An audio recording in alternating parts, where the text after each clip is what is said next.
tonight? Nah, some other people probably stop in too. Sent All the right. email around to like a bunch of people. Gotcha.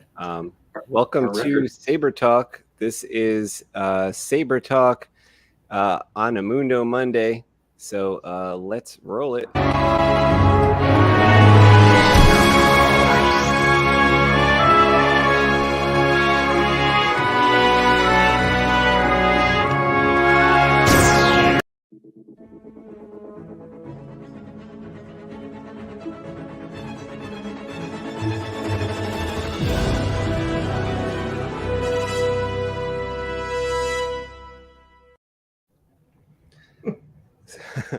So what is going on, guys? We have Jedi Arms Dealer here, and JT Lovecraft is here. Welcome, guys. Thanks for joining us on a Mundo Monday. I think Mundo was supposed to get out of work early and kind of be here early, but maybe he's still on his way home, so we'll see him in a little bit. He can't miss it. He's pioneered Mundo Monday. He has to be here. He's the star. We have Jedi Hesh from Civilized Sabers coming in. I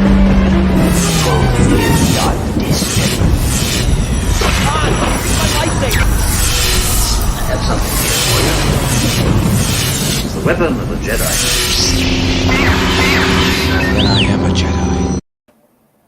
Harris, what's going on? What's up, guys? Welcome. How y'all doing? Welcome to Mundo Monday. What's happening? Not too much. Am I late to the party, or are we just getting going? No, you're just on Just time. getting going. Perfect. Right on. I was thinking tonight we would talk a little bit about like the different types of Neopixel strips and stuff like that, and what they're for, and like what I use them for, and kind of get ready for the live stream coming up on the 28th, which is next Thursday. We're going to do a live stream. Harris is going to be there. Gabe is going to be there. And I think it's 8 o'clock at night. So it won't be this late. It'll be on the Civilized Sabers channel. If you're not already subscribed over there, go and subscribe there on YouTube. And we're going to give away a TriStar that night. So during the show, we're going to discuss like the different types of LED blades and TriStar, QuadStar, Pentastar, kind of talk about those and how we make them and stuff like that, and also give away a TriStar to anyone who's in that show, who comes to that show to make a comment. That's all you have to do to be entered to win a TriStar that night. So that's next Thursday, the 28th, Civilized Sabers channel. I'll tell you guys again about it on Monday right here on Mundo Monday again. But a little reminder for that. And I think Gabe will probably, promote it on Instagram. If you follow Civilized Sabers on Instagram, he'll give you a bunch of reminders and stuff too. So JT, this is the first time you've been on Saber Talk, but you've been watching for a long time. Tell us about your sabering and what you do with sabers. Do you build them? Do you fight with them? So it's kind of surreal that I'm even, able to talk to, talented people such as yourselves. I know you can, build all these lightsabers and stuff. I'm just a broke college kid that likes Star Wars.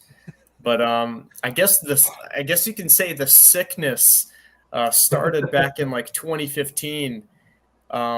This was before TikTok, it was just getting fresh. The Force Awakens just came out. And as a kid, I always liked Star Wars. But for some reason, I was reminded that I liked Star Wars. There was a grace period where I just completely forgot about it. But now it's even enhanced to this day, since 2015.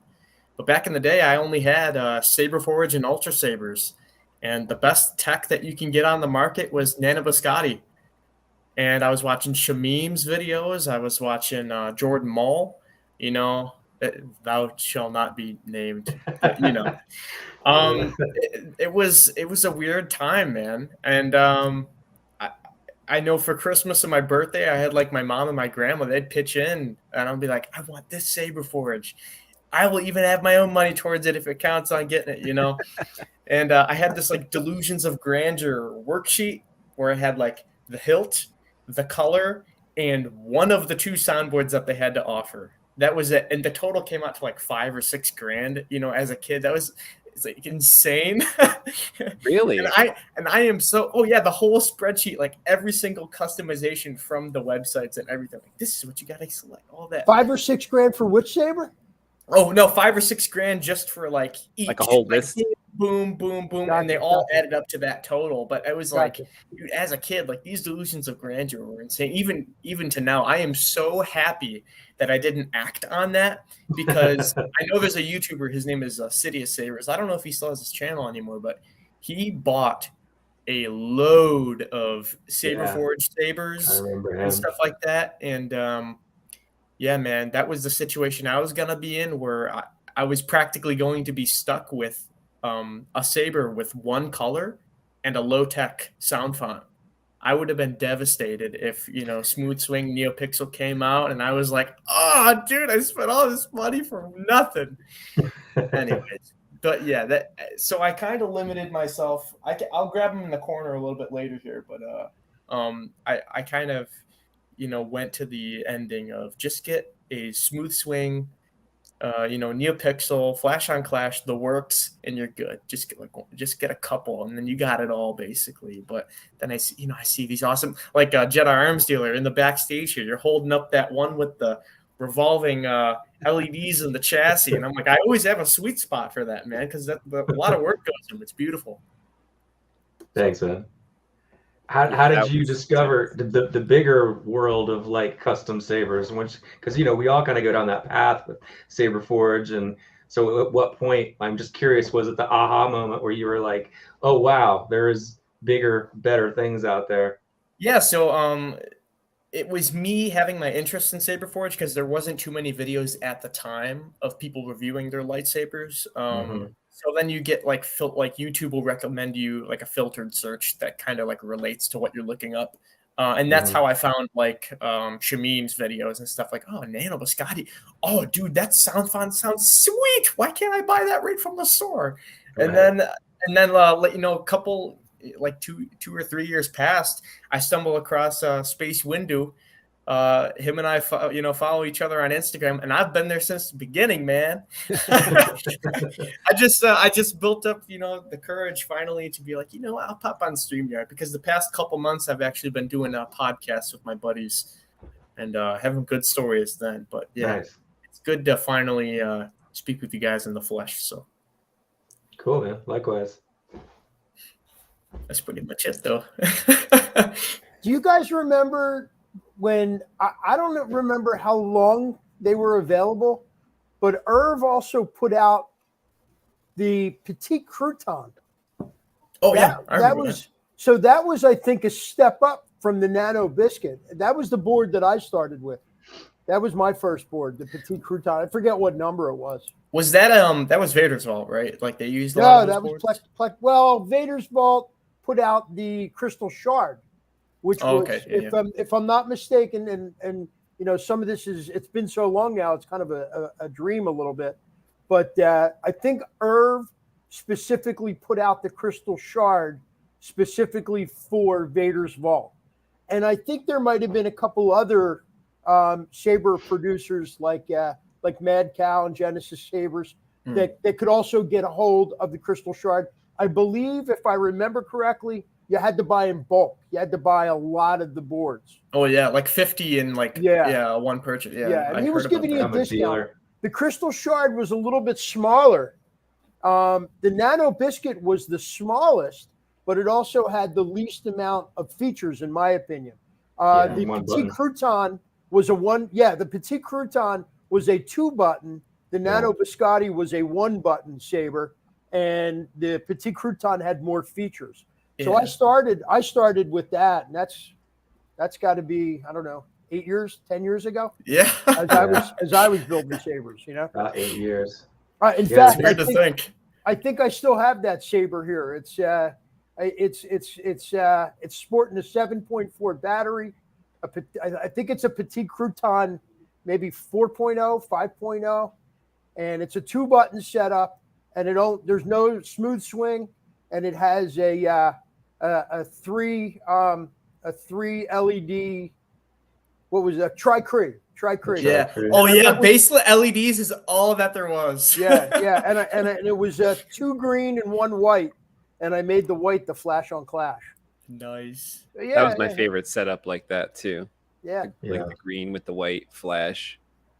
It kind of looked purpley when you had those like RGB LEDs mix for that Clash. It kind of looked like purpley white. Kind of looked pretty cool. Yeah.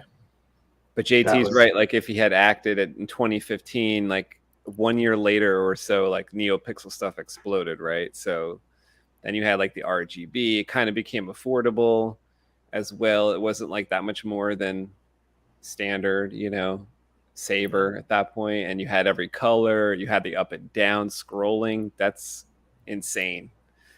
I don't know if Saberforge came out with it like right then, but people started to use it. Like I forget what year Andres, when I first saw our buddy Andres like display it in his YouTube videos. I think it may have been around 2015 or 2014 or maybe something like that.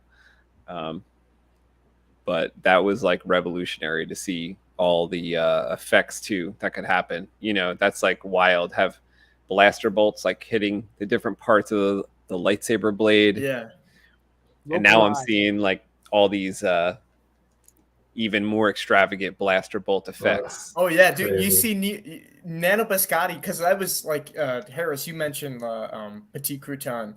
I think from a consumer standpoint, like at the time, Nano Biscotti like V3 and V4 had to be like the most well-known like mainstream board, at least like to the market, like marketing, like I heard of that Nano Biscotti. It was entry level, so a lot of people went for that board. Yeah, but you see that come out, and you're like, dude, this can't get better, and it did. It freaking did. The Nano Biscotti was one of the first boards that did Neopixel as well. It was like a simplified version where I don't even think there was like a fire or any kind of effect that you could do right at the beginning. It was just, up and down, had the blaster bolt deal, color changing. That's about it. But the Crystal Shard, which was like the proprietary Vader's Vault kind of spin-off of the like the Nano and the Crystal Focus, was able to do a couple like rudimentary effects. Like it could do the raindrop effect, it could do like the fire effect, it could do some things like the when it powered on and stuff like but it like those, a couple I run 3 Crystal Focus 10 boards, and then my Saberforge. You could do a Tri-Cree RGB and make purple. I mean, getting purple out of a 3-colored lightsaber was amazing. It was an amazing feat, And I think used to use the Prism Ant for your light string boards, if I'm not mistaken, right?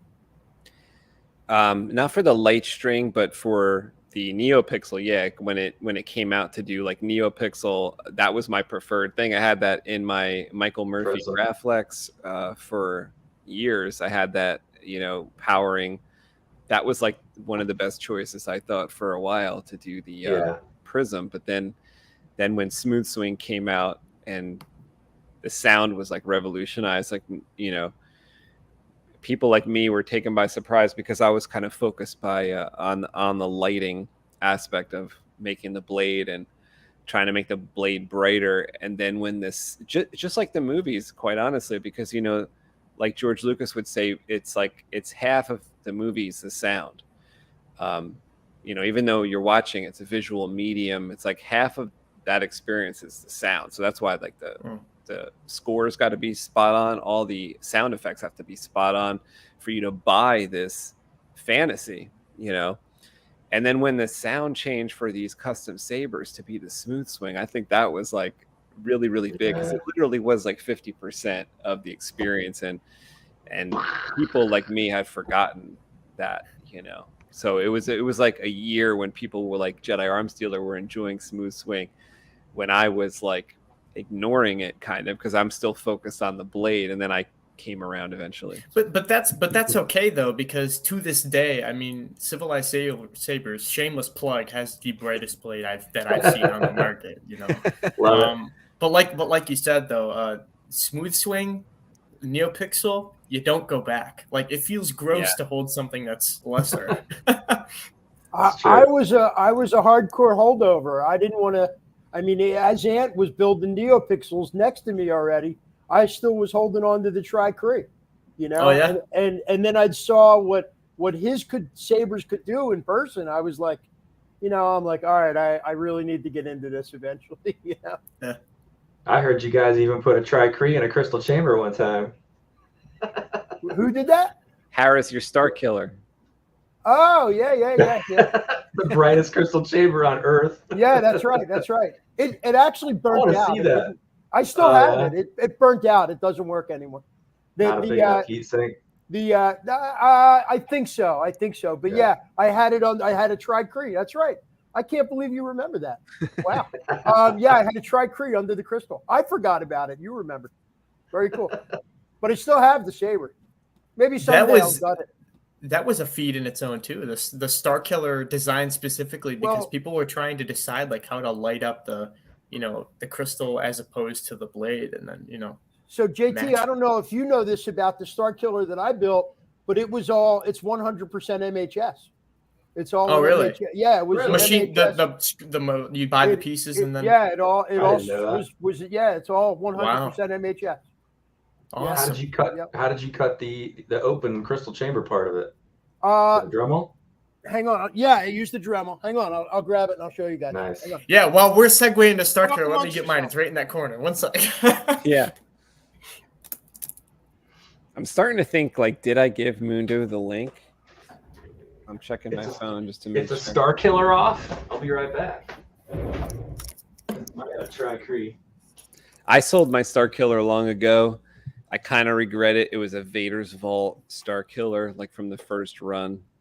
I actually had a first run and a second run, and I sold them both. But I sold them to someone who loves them, so I think that makes me feel a little better.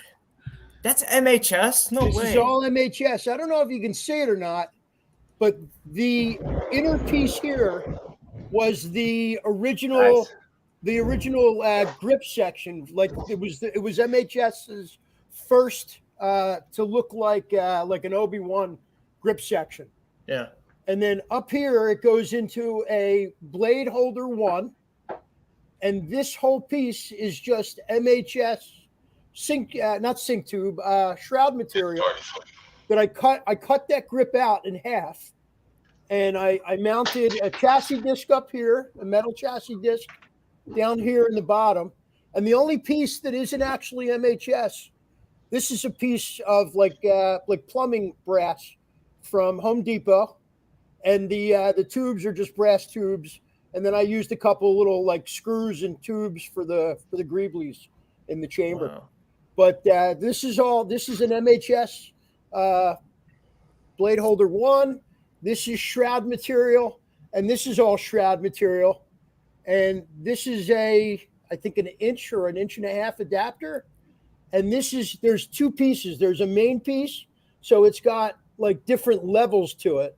And then I had this powder coated by a buddy of mine. And then the grips were brass bar stock from Amazon. And the cool thing, I'll show you how old it is. I might have removed the speaker from this. I think I blew the speaker, and the speaker's in it. So this is an early, I believe it's a Goth printed chassis. Nice. And I think Ant helped me a lot on this install. Ant did the install mostly. What's in there? It's like a color extender. Color extender. And a Crystal Focus 8. Yeah, Crystal. Maybe Crystal Focus. I can't read it. 8 or 9 or 7 or something. That's funny. I have the 7.5 in the one I'm about to show you guys. It's an 8 Crystal Focusing. You're right. With the color extender to get. I really like that saber. I think that might have been like one of Harris's best custom sabers. It really feels great in the hand. Yeah, that's really cool saber. All MHS. You can just That's you can cool. see the MHS bottom to it there. Back before. And then on the shroud material. Killers. On the shroud, I only cut I cut the hole here, and then the little pins screw into the MHS blade holder 1. Yeah, I noticed that you only have it on one side. Yeah. Yeah, I think I saw that in either somewhere online or somebody's video, and I liked it. And it's a little different. And then I even up here I put that's a genuine Swarovski's crystal, just for good measure. Nice, dude. Yeah, that's bougie. Yeah, and you can.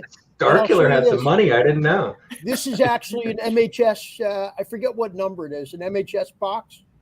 And then I drilled out the holes for the little tactile switches. I love that. It's not Dude, actually... yours is built pretty much like mine. I mean, so mine is this. This is custom from RGV Custom Sabers was the name of the company at the time, but now it goes by something else. But the guy that built it, his name is Christian Gale, and he was known he was the Star Killer guy, because at the time the only Star Killer on the market was Saberforge's Monarch, and then Vader's Vault's runs that you just couldn't get your hands on. Right. So I mean, that like was Shamim's buddy. Yeah, like you building that out of MHS pieces is like, dude, at time, if I saw that, I would have ate it up right away. So I gotta say, I mean, at the same time that I built that, Ant, you had a Star Killer that wasn't installed when we were doing Sabertalk up in the spare room upstairs. You had a Star Killer up there that I absolutely fell in love with. But the thing that it ate me up was because my Star Killer was all MHS. It was like 3 times the size of yours. Like I always feel like my Star Killer, MHS Star Killer, is like Ultra Saber's big. And that bugged me because I never thought that the original Star Killer was going to be that thick. Does that bottom, the black section, does that have the angular piece to it or no? Is it just straight down? You talking about this right here? Yeah. This is cuffed off, so kind of like how you're saying with the layering. I'm not sure exactly what he did, but everything you see. So this is a 1 of 1 because all the stuff I picked out on it, he was like, yeah, I can do that. I can do that. So he put a garnet in the eye here, the double pogo pins. Some people, they see the Graphics and they usually keep a red on the back here. I wanted that flat black. Because you look at Star Killer's hilt in the video game, there are so many other iterations of it. It's insane. The one where he meditates is different. The Felucia is different. Sometimes it's silver all the way through with no, brass or copper. Sometimes the bars. It's completely irreversible. But I couldn't figure out how to do that angled piece at the bottom, how it kind of comes in on an angle right here. So I just went, that's an MHS piece. That's shroud piece. And it's actually held on by the little, I don't know if you can say it, the little button screws. But it's actually one piece. It looks like it's 2, but it's powder coated in 2 colors. It bugged me. I couldn't figure out how to do that angle piece. That was the running joke between Shamim and Christian, right? That Shamim got mad at Christian Gale for being so good. Like he would punch him in the shoulder and be like, I hate you so much for being so good at building these. But this custom was my first introduction. When I got this in the mail, this was my first smooth swing Neopixel anything. I haven't even CF10. I haven't even had Nano Biscotti. Cool. But you went from 0 to CF10? I went from Saberforge to Crystal Focus 10. Nice. So, Lightstrip. Whoa, there we go. I'm wondering if it still boots. I don't know if it'll even boot up. Oh, it booted. Wow, that's awesome. Yeah. It booted. I got Grievous's sound font on there from Kyberphonic. Still works. And, no smooth swing. Right. Mine's the same way. Swing. That's a sweet saber. That looks like a JT. That looks like a Graphics 2.0 build. Is that what Christian did? What? So yes, he bought it from an MHS company, and then when I bought it, I sent it to his place, and then he cut out with the lathe, the crystal chamber, and all that stuff. He had a line of quartz crystals just chilling on his table, and he's like, pick the one you want. So I screenshotted the picture, circled it, and that one. Not a lot of people can say that they picked their lightsaber crystal. That is the best. But I'm going to let you guys know a little secret. I picked the crystal. I picked the crystal for every saber I built that has a crystal in it. And what I do is I buy in bulk. If you go to eBay for back then they were $10. Today they're probably $20. But you can buy quartz crystals in bulk, like a pound that will cost you $20. And I like out of $20, I've made like 20 different lightsabers out of all and I still have a bunch left.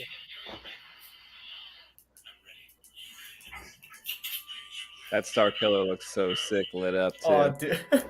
That's my favorite style is the Graflex 2.0 conversions. I think those look the best. You know what I always liked about them, Dave? Oh wow, look at that laser. Wow. on the Graflex 2.0 ones, when they took the people, now this wasn't in the game or anything like that. I don't remember. Now, I wasn't a gamer, but that section of band right there, they actually used the Graflex clamp. They put the clamp in here. I thought that was really cool.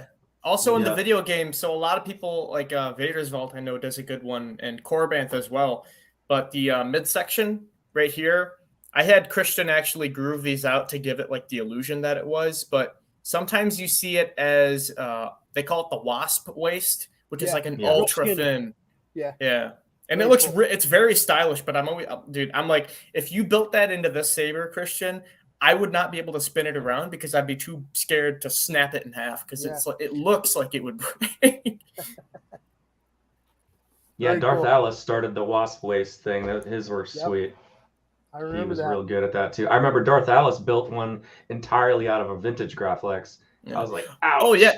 So awesome. when I messaged Shamim, it was like I met a celebrity because I was such a fan of like his work and all that kind of stuff. So to like be in the works of him building my lightsaber, and especially the lightsaber, like I've been looking everywhere for a Star Killer. I came across Darth Alice and I messaged him. He was like, the work that goes into it is so much. I'm sorry, but I just, it can't happen now.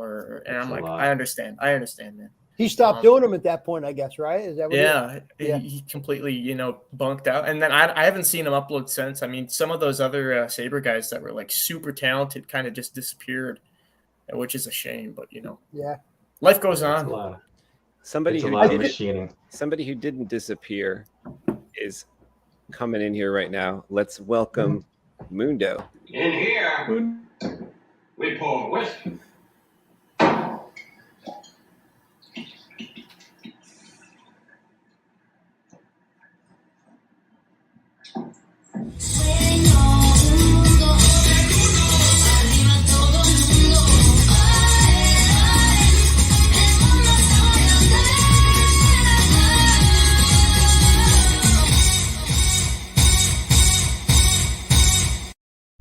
There he is. How you guys doing, man? Good. How are you? What's up, Mundo? Hey. What's up?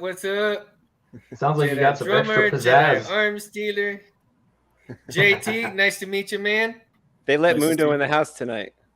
Fancy headphones. Usually in the garage. DJ Mundo. Yeah, actually, I'm in the dining room area today, man. It's too freaking hot in the garage. I just couldn't do it, man. Couldn't do it. It's like almost 98 degrees in the damn garage. So it's like no. Even with and if I go in there, I'd have to have the fan on, and that'd make too much noise for it. So I told the wifey, I'm like, nah, I'm coming in here today. So like you can deal with it for one night. So we're trying to invest in one of those portable ACs, man, and get things set up in the garage. The kids, the middle child and I kind of busted butt and got half the garage, at least half the garage where we can see the floor now. So it's just a matter of getting everybody together and then getting everything set up. So yeah, it'd be cool. Titan, what up, Titan? So I got a couple hope you guys goofy trivia questions for you guys that I made up. So there's just a couple of them. The first one's really, really easy. So it's kind of like I'm just gonna see if I can trick anybody. So here's the first question. How many Quylons Now, I'm going to ask Mundo to answer this. If he can't answer it, then we'll let somebody else answer. How many Quylons are on Kylo Ren's lightsaber? Well, the Quylons are the little ones across, so it's just 2 Quylons with the blade. So what's your answer? How many Quylons are on a Kylo Ren? Well, if you're looking at the 2 little blades as Quylons, then it's the 2 with the blade in the middle. You got it. You got it, Mundo. I was gonna say, what the hell is a Quylon? That's what they call the little points that cut out on the side. I never. Like, I'm a Star Wars fan. I have never heard of a freaking Quylon. That's actually like sword. That's from the sword, like sword terminology. Yeah, sword terminology. Yeah. Yeah. Is it Quillian? See, I know weapons, but that must have slipped by me. I hear builders pronounce it 2 different ways: Quillian or Quylon. I don't know which it is. I like Quylon because it sounds like Qui-Gon. Tomato. All right, I'm gonna give the next question first to JT, and if JT can't answer, then Harris is gonna answer. So much pressure. What is a known lightsaber blade color that we've never seen used in a Star Wars movie? Oh snap! Movie or cartoon? Not only movie or cartoon. Are we speaking like old EU, like old canon legends? Because I'm a big comic book guy. This is like so you might know of a lightsaber color from like EU stuff or comic books that you've never seen in the movies. So what's a lightsaber color that Jedi would use that you've never seen in the movie? Well, my brain immediately went to Yaddle's color in the Dark Horse comics, which was bronze. Is that like a yellow? It was like a bronze, like orange. Orange. Yeah. Okay. I think that's a win. Is that an acceptable trivia? I don't think I think that's acceptable because in the Knights of the Old Republic like video game that I used to play, they had bronze as well, and that's like I can't remember if did the bad guys ever use bronze in the Knights of the Old Republic. I think it may have been good guys only. So I think that is a win. If you before Rey in the Rise of Skywalker, I was gonna say like yellow because of the Sentinels, and in that PlayStation 1 video game called Jedi Power Battles, Plo Koon actually had yellow, right? And you see him use like Electric Judgment as an ability in that game, which is pretty cool. And like sometimes in those games, if like a Jedi was using something like a lightning, the lightning was like a different color than the bad guy's lightning. Right. Yeah, I mean, like old EU, like I like the idea of new EU where it's like you bleed the crystal, turn it red when you're a Sith. But old EU made like certain crystals seem more rare. Like if you've seen a non-synthetic red crystal, it was like the most rare thing you could find like ever. I think if you found one of those, you're like you kind of have to go bad. You basically were chosen by the Willis. I was going to say white, but we saw white with Ahsoka in the in Mandalorian. Yeah. So the only other, I think the only other white bladed lightsaber was Tara Sunube from the Clone Wars. Am I correct or am I wrong? I don't know that character. It's like a dinosaur looking dude with some like ponytails, and he has like a lightsaber cane, and it's white. Oh, he was in the new Kenobi show. He was frozen in the amber. Oh, okay. Was that I did the research? JT, was that the guy that helped Ahsoka look for her lightsabers after they were? I remember him. Yeah. Yep. The lightsaber cane is what triggered it. She got it stolen by some species that's like a jumper. Like they can go super like fast, and they're jumping through Coruscant. She rode a train and all that, and he taught her patience basically. Yeah. So, yeah.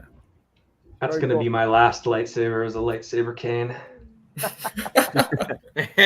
Right. Be careful. You guys ever hear the story? Peter Mayhew had one, and they wouldn't let him on an airplane with it. What? You guys ever hear that? Yeah, true story. Are you serious? He was Peter Mayhew, who was Chewbacca in the movies, in the original movies, was getting on an airplane with a cane. It was a big internet story, and They stopped him. They wouldn't let him on the plane with the lightsaber thing. They thought it was some kind of a weapon. Why won't you let the Wookiee on the plane? Because he's holding a thermal detonator. I bet he was going. Yeah, he was tall, man. He was a big boy. And this thing, you know, Big Cane, man, He they probably wouldn't had let him a lot on of with it. problems walking. Man, I Yeah, would have as been he like, got older. I am Chewbacca. Let me on. Yeah. Hear me roar. Titan Gray says a gray Jedi color. Maybe that could be like white, right? Like Ahsoka's white is like a gray Jedi color. Jim Smith says, is pink a Jedi color? Could be. Pink? I've not seen pink, but it's probably out there. Never even heard of if you pink. dig Well, hard or pink enough. blade, but Weren't there some Sith that used unless they purple? were bleeding. Sith use purple in the Knights of the Old Republic Well, Darth video Vader. game. Yeah. Sometimes you come Well, Darth across Vader. them like guys dressed in black. They got the purple blade. Wasn't Mara Jade using purple when she was Sidious as Emperor's yeah. yeah. Or Mhm. was it? Yeah. Now that I think about it, though, I've never seen pink. I don't think so. You guys want to see something funny? This saber has pink flash on clash. That probably looks good. Probably I'll show looks you. really I got- good. Right? That's it. I don't believe Hang you. on, till I you got show me. to pull the kill key, and the kill key's inside. Hang on. I've come to put an end to you. How So appropriate. that's blue, right? I don't know if you Oh, see it. nice. It's I kind of like like that. pinkish purple. Let me see if I pull the plug out. I can see it more.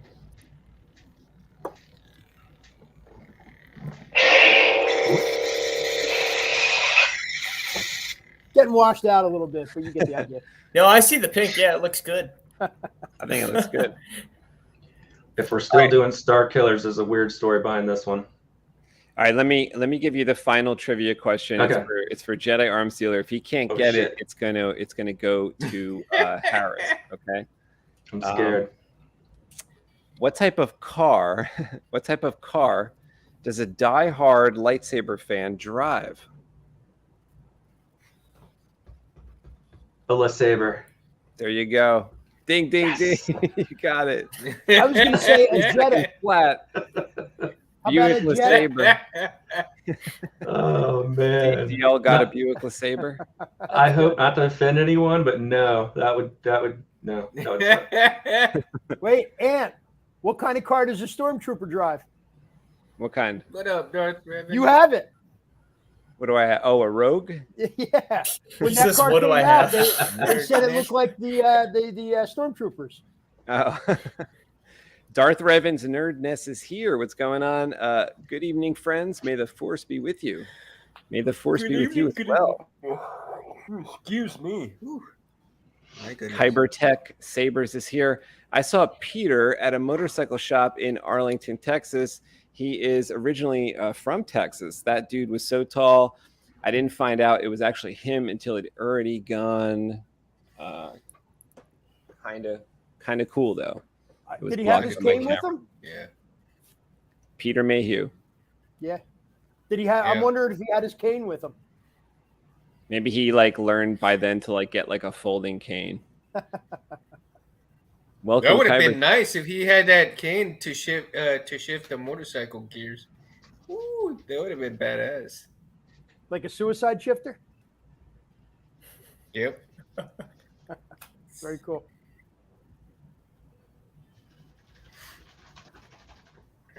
All right, so let's see. Let me Mr. make Jim? Jedi Arms Dealer's screen a little bigger so we can. Yeah, so this is kind of a weird story. This is one of the very first sabers that I bought that was pre-installed. This is my Star Killer, and a couple of things I loved about it is that it's full-blown dual-worthy. I have gone full contact with this with no problems. And so the guy that sold it to me put a Crystal Focus 7.5 in it. And the reason I had to have it is no one had done Bluetooth to Rice yet. And so this was in, the chip was in here for Bluetooth to Rice.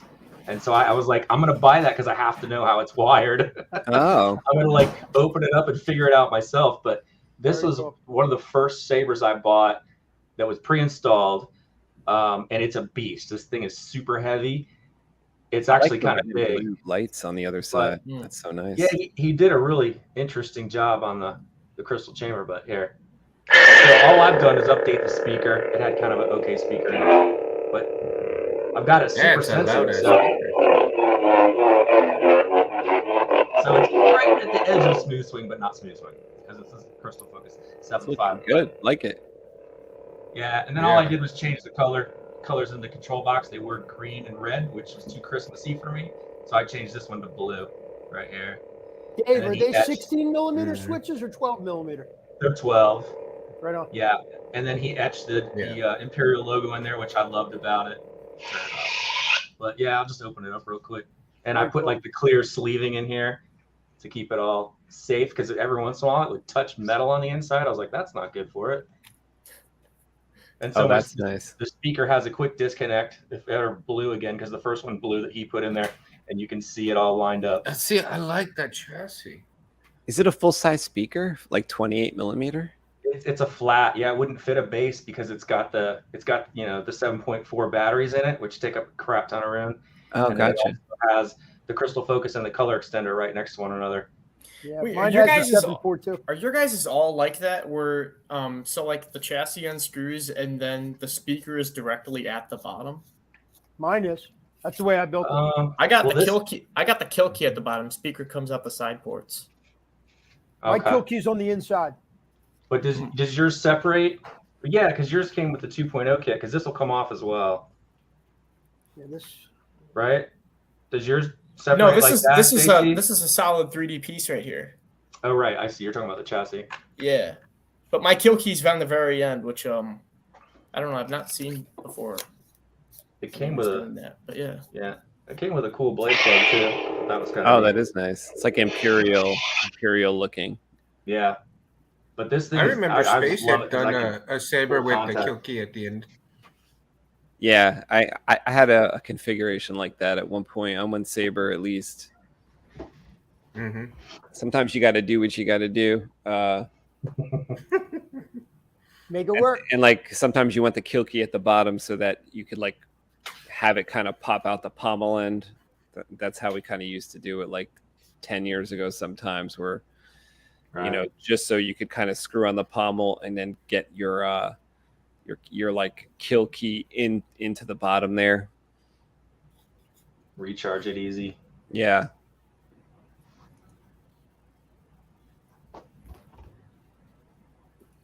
Man, I went to the eye doctor on Wednesday the 13th, and my eye doctor, she told me that there's a guy here in Corpus that does cosplay, so he makes Jedi costumes and Mandalorian costumes and stuff like that.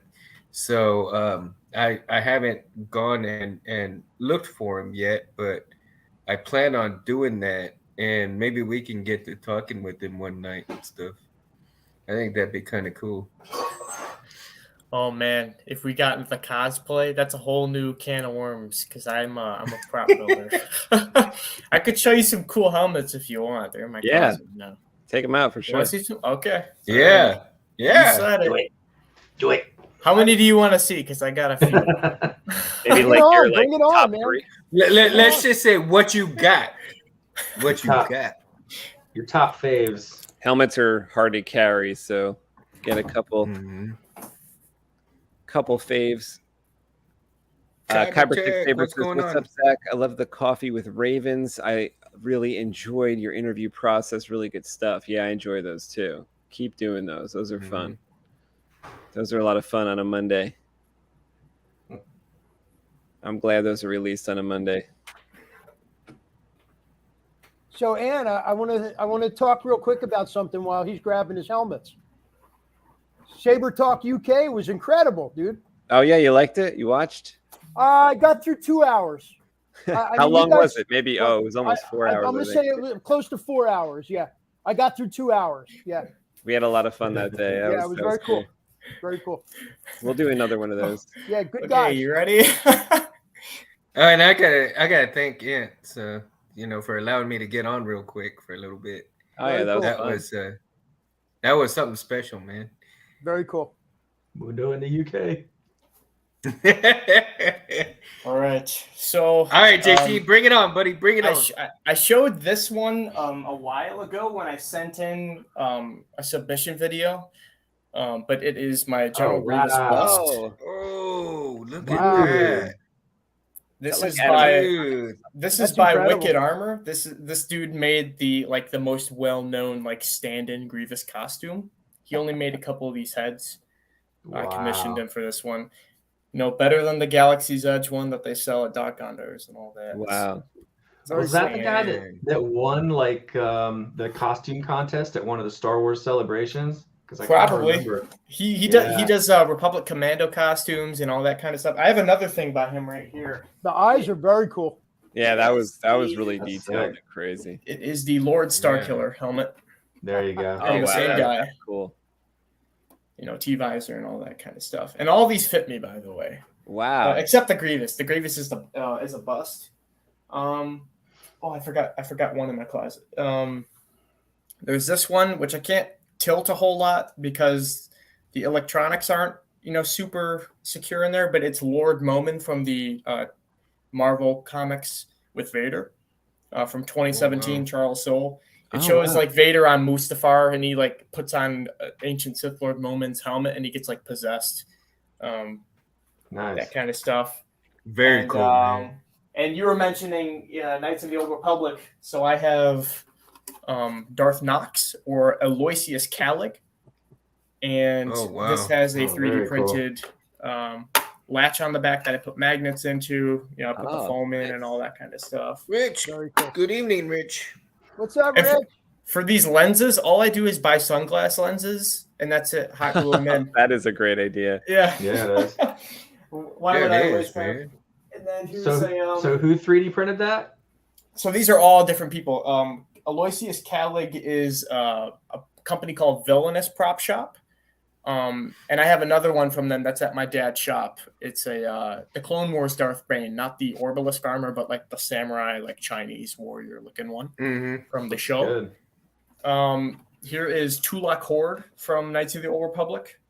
This is a resin, so it's heavy, foam in it. I did the same thing. I like the way it looks. I like the aesthetics of it. Yeah, it kind of looks like Shredder from. I was thinking, It looks samurai.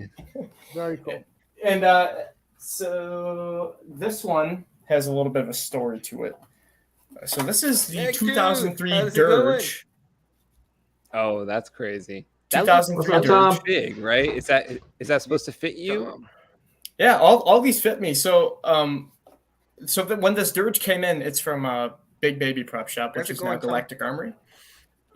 There's already a Dirge that existed before this. It's the dude's name is the Clone Emperor. He's not willing to sell his kits, but it's the Dark Horse comic book version of Dirge. This is the world's first 2003 Clone Wars Dirge. Wow. And I painted, because there's different shots of him in the show where the fin comes down all the way. Sometimes when he's looking at the camera, it's a more cartoon look. So I just fill in the cracks and all that kind of stuff.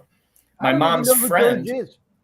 he's a Jedi species bounty hunter who got stabbed by Obi-Wan and he laughed, basically.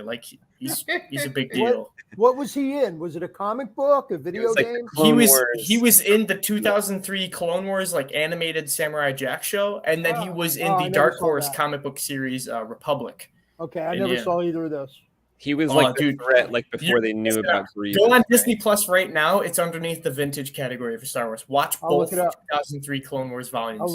Harris, it's so cool because it's kind of short too. So each episode when they did them back then was only 3 minutes. Mm-hmm. So when they string them all together, it's only it's like a half an hour or whatever it is to watch. I'll check it out. Wow. So Dirge in the show, he's this hulking behemoth. He's a 3 meter tall guy. He's 9 foot. All right.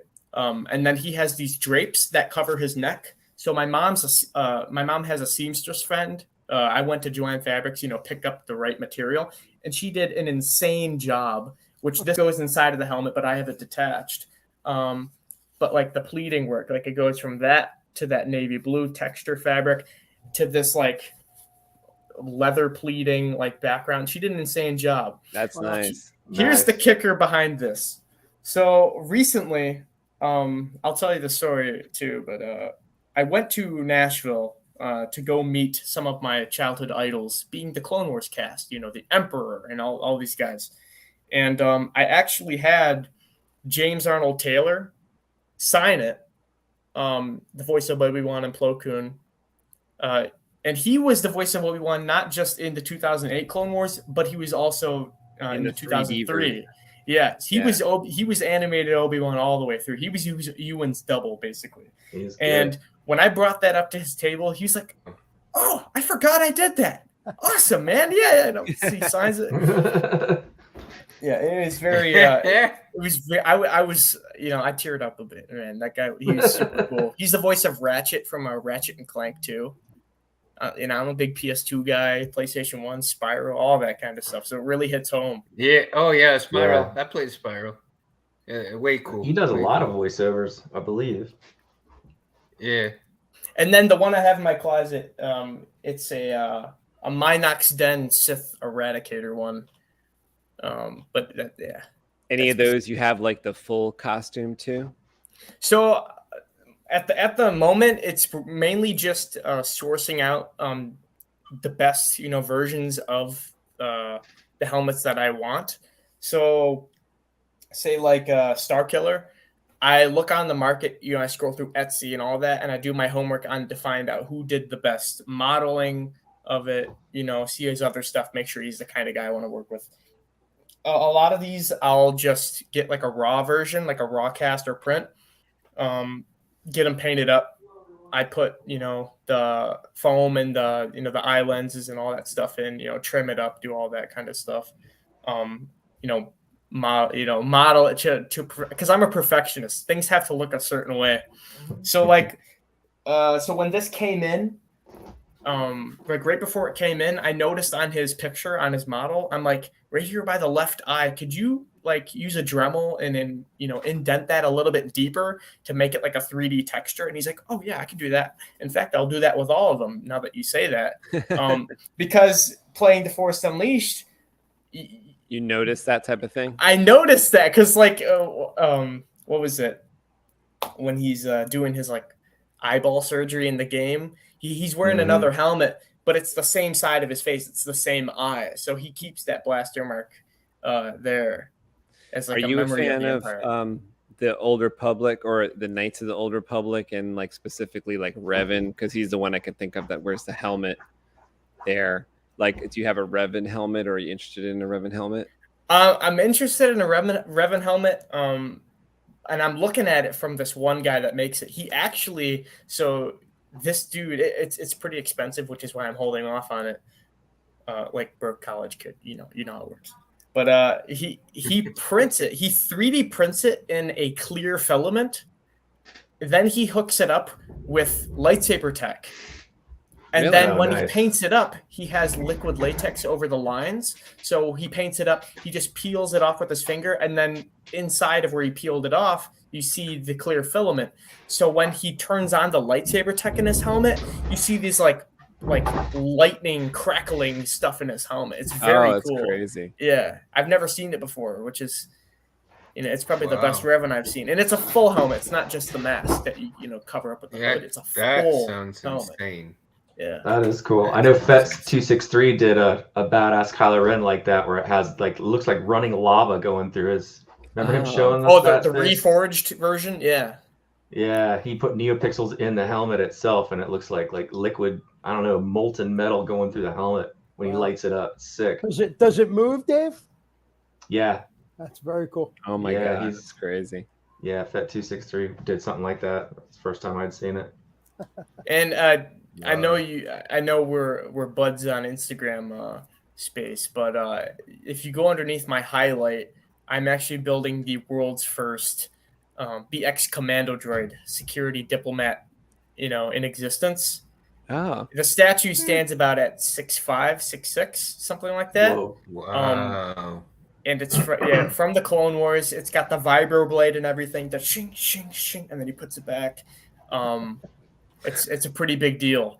And I've been working on it. How far along are you with that one? I've been working on it for maybe 2.5 years now, and it just comes down like the will to do it, because there is a lot of little pieces. But the general sanding is pretty much done.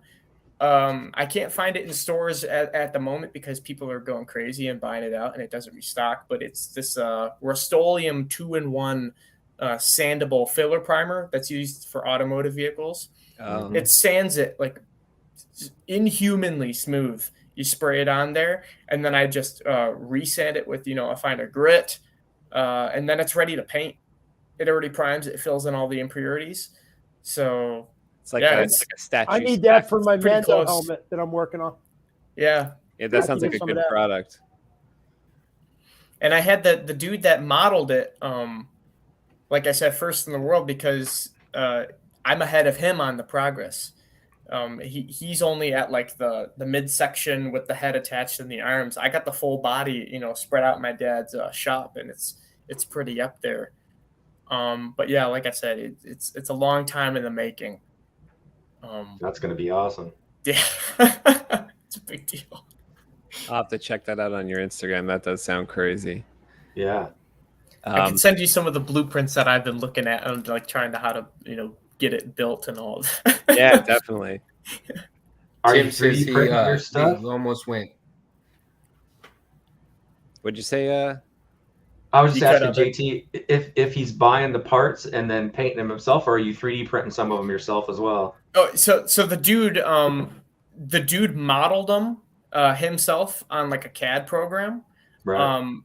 And then when he printed them out, because I don't own a 3D printer, but I build props. I like fix them up and all the other stuff and stuff like. And I build smaller things here and there too, but.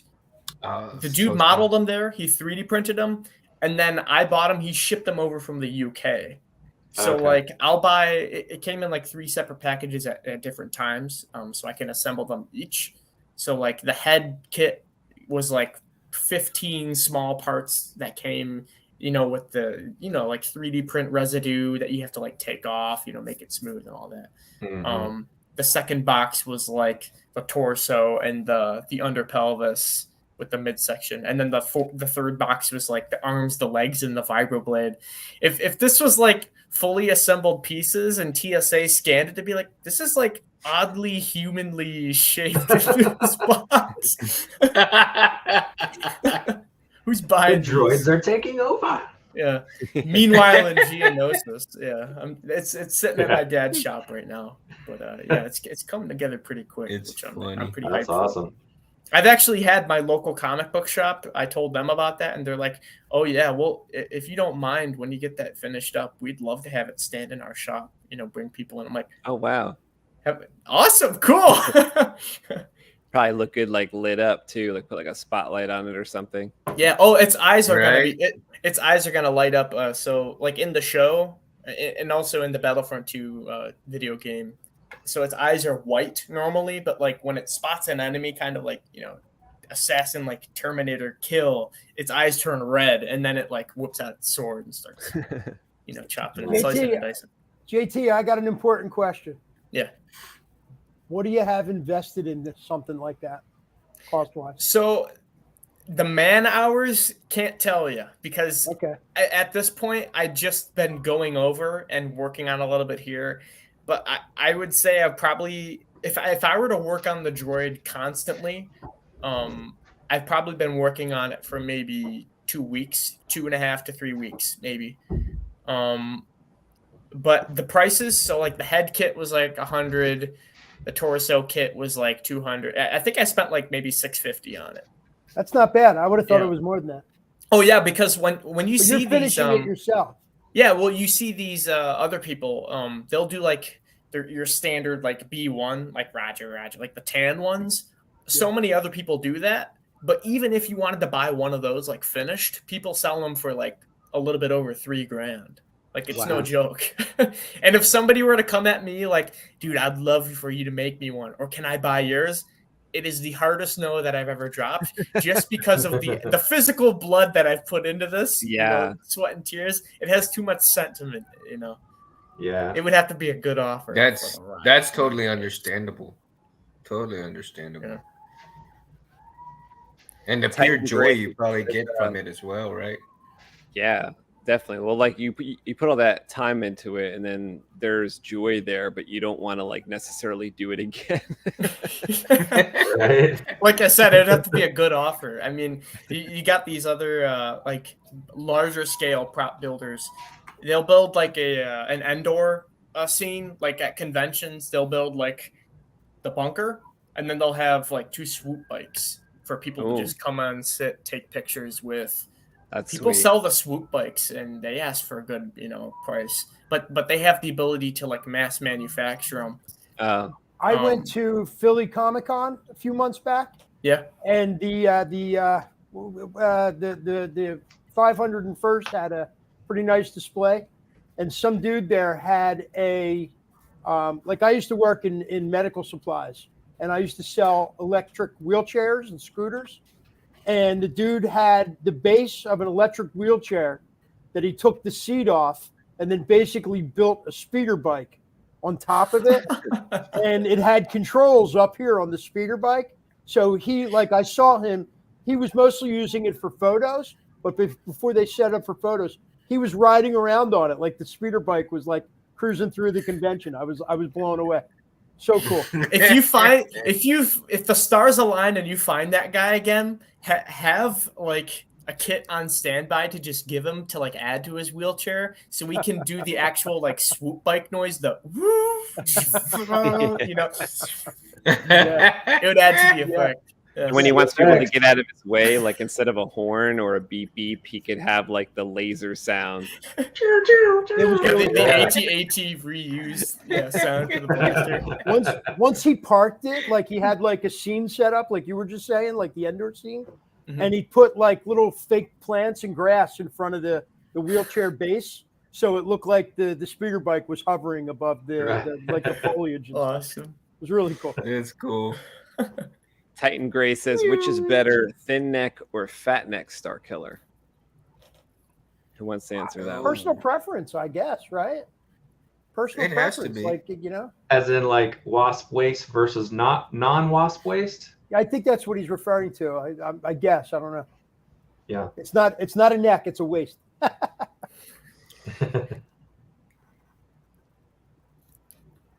Depends on if you're gonna duel. Yeah, like I said before, I was, the wasp waist looks amazing, but I'm just too scared to, spit anything like that. Like even thin neck sabers, like Obi-Wan and Luke's, like those thin neck sabers, I'm even too scared for like contact dueling on those. I've heard some bad stories. I feel like they would snap as well. Yeah. Megtooth Sabers is here. What's going on, Tom? He says, love that MHS Star Killer. Iris was watching it on TV. Man. Thank you very much. Yeah, I love it. I love it too. It's feels really nice in hand. I've been watching Megtooth for a long time too. He makes some awesome stuff. He does. I mean, it's just wonderful. I can't get enough of his videos as well. That's awesome. Megtooth says, hope you all got those 2.0 kits scooped up. I saw that on Corband. They found a batch of them and they put them up for sale. Oh, man. Yep. A lot of new Star Killers are going to be made. I actually wasn't a fan of the 2.0 kit. Some people might hate me for that, but I love a real Graflex. So to me the 2.0 just or the 2.5s, I don't like the way they look. I wasn't a fan. Yeah, Harris, I was thinking about Graflexus just today and thinking about how I wanted to ask you to like look on. I know Jedi Arms Dealer told me last time that there are you guys were talking about it, that they're like really expensive now. But I have a Michael Murphy Graflex FX Sabers crystal chamber kit. Is that what you'd call it? Like the whole assembly the kit that I purchased from somebody used. Well, it's like brand new. It's never been in a hilt, but it was from years ago. It's not a very current one, but it's beautiful. I wanted to ask you to like locate locate us one so we could like put this in a nice Graflex shell. Yeah, eBay. They come up. eBay, yeah, like send me some links, what you think are like good ones, Yeah, like I'll take a look and I'll look. Good one to buy. What do you mean, a vintage? Vintage, yeah. Oh, we can talk, Space. I might be able to pull one out of the vault. Dave's got like 30 of them, I think, right? We'll figure it out, man. Yeah, I was thinking we need something one of these days. Nice. I will acquire one. That's Jim funny. Smith says, when I saw Snoke, I thought he was going to be Dirge. Yeah, Snoke was an enigma. Chet Osborne is here. Hey, everyone. Happy Monday. Happy Monday. What's up, Chet? Mundo Monday. That's cool. I want that to be my text message alert theme on my iPhone. Mundo Monday. Mundo Monday. Meg Tootsis says it's got a nice ring to it, don't you think? It's got rolls off the tongue nice, yeah. Meg Tooth almost went live tonight. He says maybe next week. Yeah, normally Meg Tooth is online before we go online, but for the past couple of weeks, I think he had a lot of work stuff to do. Hypertech Saber says, thanks for the nudge on the 2.0 kit. Glad I was able to get one. I almost missed out on $50 off and free shipping. Yeah. They sent out an email from Corbanth just a couple of days ago, I think it was, talking about a sale. I didn't quite look because I kind of broke my credit card on Amazon Prime Day. I hate it when that happens. What'd you buy, Ant? I bought a monitor for like a new computer I'm going to set up. And nice. A couple days before that, I bought a new computer. So I was like, my credit card was like crying. It hurts. Did you Rich get Apple or PC? Lowe's sells it.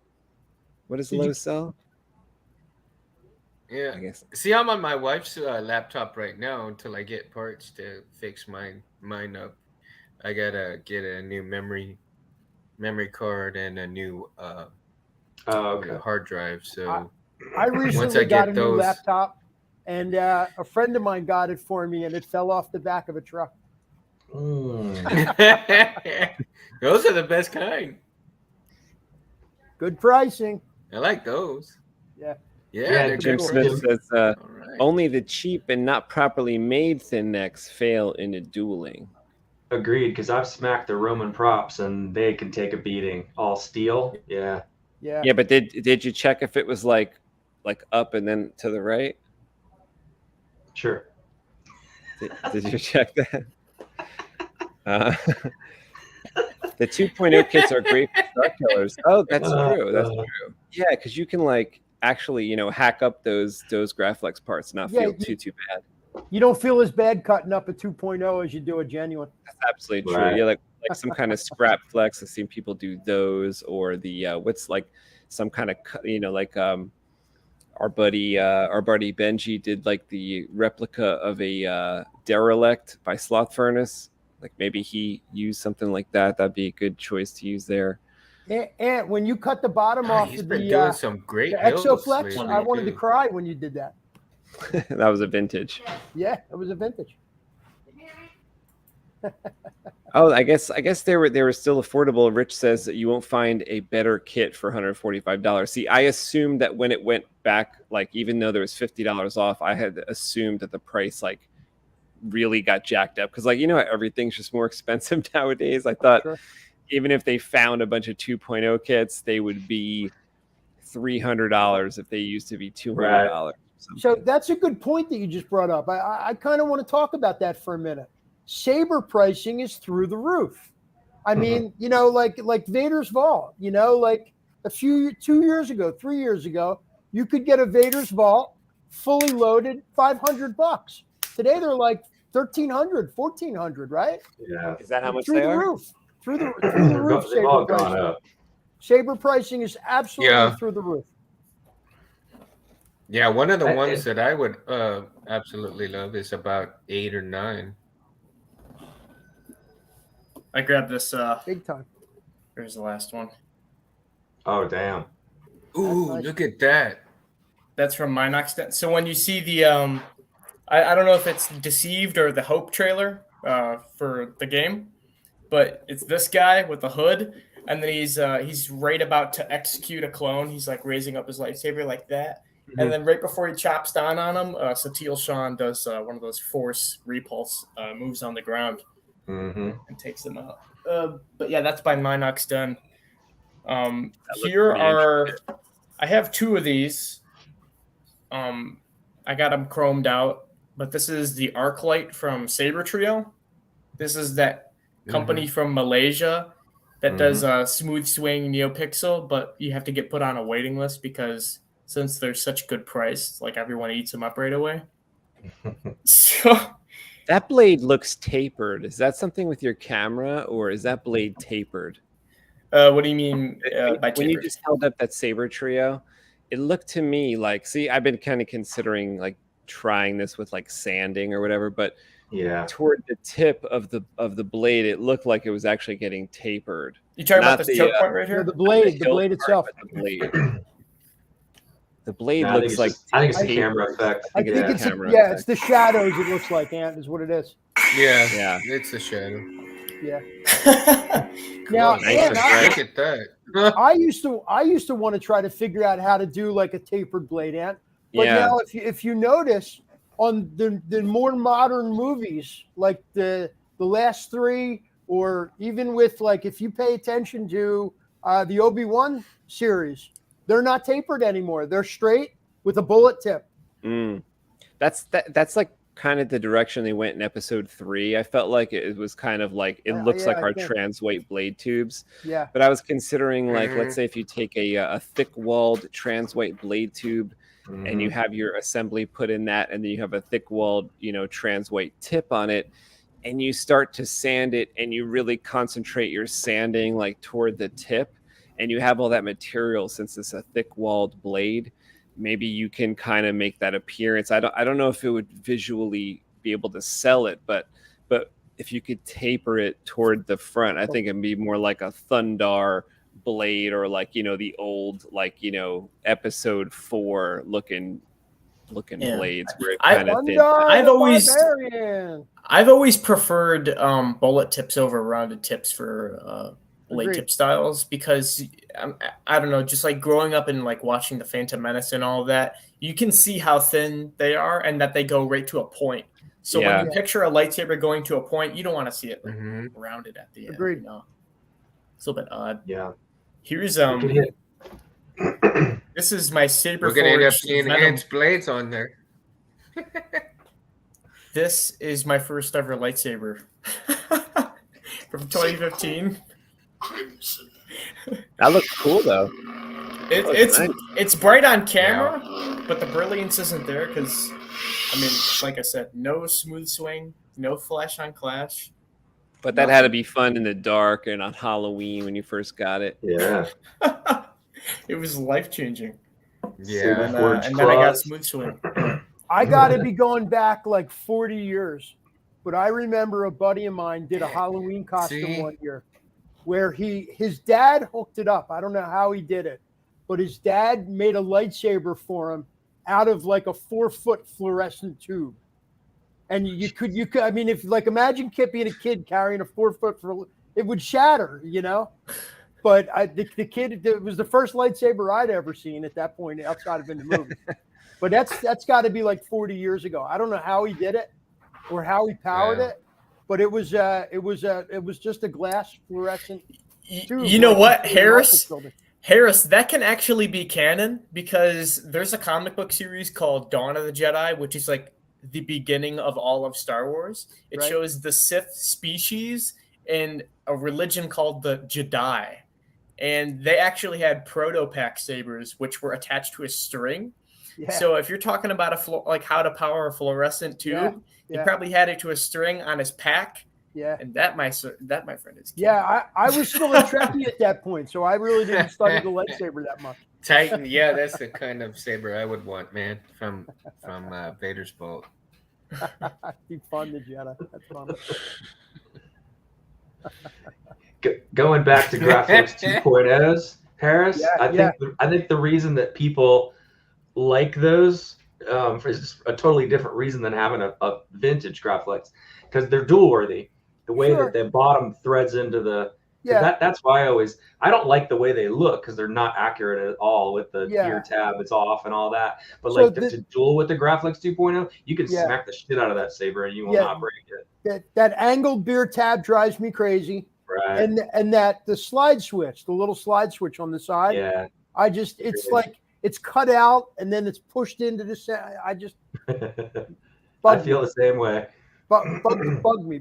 But yeah, I agree. They're good. Like if I'm going to start building Star Killers, I would definitely use a 2.0 for that. Especially since once you cut open the shroud, you got that inner grip section in the 2.0 where you could just cut it in half and build your work up inside there to build up your crystal chamber, Yeah, they look great. Yeah, and for you're right, Rich. For $145, you can't beat it. Exactly. Who builds the most durable Neopixel blade out there? Do you guys know? Civilized Sabers. Space? I was gonna say brightest, but hey, if that makes me all the more, wanting of one. But I actually don't know. I don't know, because like we don't really like test other people's blades. Like I never got around to like buying other people's blades, so I can't tell you like how ours kind of compare to them. Like I've seen some videos, right? Don't some people smack them into trees? Did Tom do that in one of his videos? I've seen Meg do, yeah. Megtooth did it, and also who else? There was one other person that did it a while back. So JT, I'm gonna bring something up on that note, okay? Yeah. And this is something that I think we're gonna really touch on our Civilized Sabers video next week. But I think a lot of people, when they're just getting into sabers, they don't grasp the whole big picture. And we're like all the guys here, we've all been doing it. We all have some experience. And what I think happens is, your naysayers are going to say, well, your blade, your Neopixel blade isn't durable, and they're so expensive that and they're not durable. Well, the point that I try to get across to people is, there's different things for different applications. I don't see anybody in the TSL getting on stage at a con and bashing the crap out of a Neopixel blade that's $200 or $400. I just, it's ridiculous, So, a TSL guy is going to get up there and he's going to use in-hilt LEDs, In fact, you guys know the MB Saber that I'm working on. I got $5-6 grand in parts invested in that. Am I going to take that to a con and say I'm going to smack it against a tree? Not in a million years. So what I try to base this analogy on is sports cars or automobiles in general. You're not your average guy. So maybe some guy's older, a doctor or a lawyer, and he's made some money in the world, and he's going to go out and buy a Corvette. Is he going to use that as an everyday car? Very possibly. But it's going to also be, a weekend car. I had a Corvette 20 years ago, and I only drove it on Sundays to down to the river where guys hung out, and I'd take it home and put it back in the garage, So different blade applications for different people and different things. You want to practice your spinning in a dark area. You want the best and the brightest, You want to go to a con and smack the crap out of it. You're not gonna you're gonna buy an in-hilt LED with a $20 blade so that you crack your blade. There's no guts in it. You throw it away and you put a new one on. Yeah. Like for my circumstance, so my only dual ready blade is my Saber Forge. And it's only one color, it's red.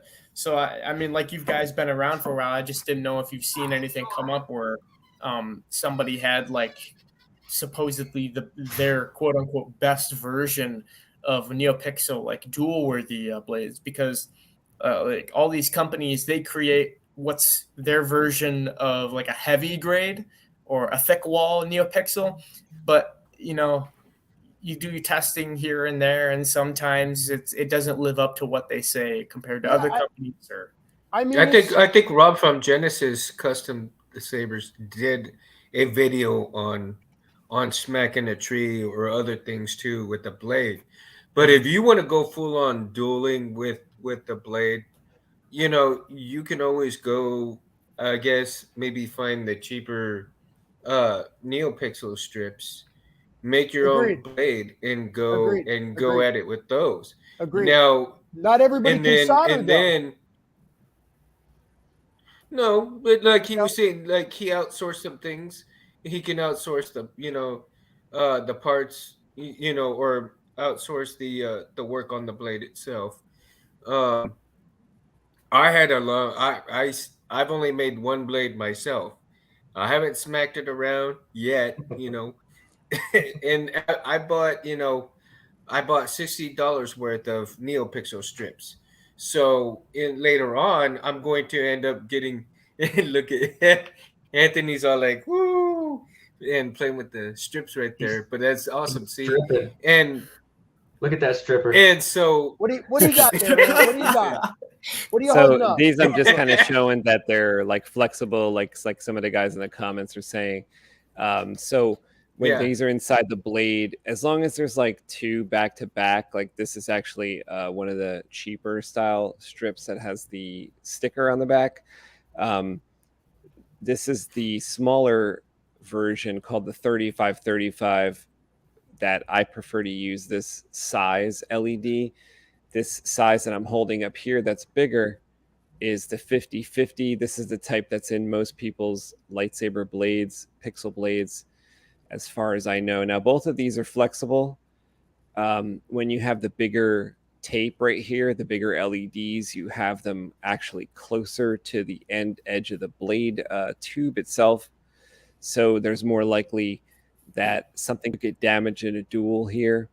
The strips that I use right here are the thinner ones, and they're more insulated. I have 2 layers, 3 layers, in some cases 4 layers if it's a dual star of heat shrink diffusion over this and then the foam. So it's really hard to like damage these inside the blade. But I don't know anybody else that's doing the diffusion like you are, like Civilized Sabers is. I don't. Most people just totally omit that, and that's a big protection factor if you're going to duel with the Neopixel Saber. Most people don't do that. You know, is that your lux meter on the wall? I just noticed that. Yeah, right, that back there. Yeah, that's the lux meter. So that's where I test the blades and stuff. I'm actually getting another one made right now, which is going to be like 2 lux meters side by side. So we'll be able to stick the sabers in and kind of get a reading on 2 different blades at the exact same time to really get the comparison. This right here on the top is a new type of strip, whereas all these other strips I've been showing you guys, like where this is the strip I'm telling you that other people usually use because they're kind of inexpensive and they're one of the first strips. They're always recommended by custom saber shop and different people to build your blades with this thicker strip. I like to use this thinner strip. Both of these have 144 per meter. So your average blade, let's say it's going to have 120 LEDs per side. If you're doing like 2 strips with a total of like 240 LEDs in the blade, let's say for an average size blade. This style strip right here is a silicone covered strip that you have 332 LEDs in a meter. So when you build your average size blade, you're actually talking about having 528 LEDs with 264 per side. But these are a little bit smaller LEDs.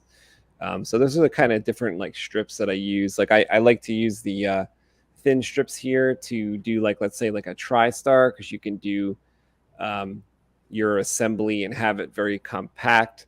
Whereas if you try to make a tri-star out of these thicker ones, you wouldn't be able to diffuse your LEDs as well. So with tri, quad, and penta, what do you put? So when you create the shape, So like TriStar, for example, you got the LEDs in like that orientation Right. throughout the blade. What do you put in the middle of them? Is it just like a little thin layer of foam, or how do you fill that void?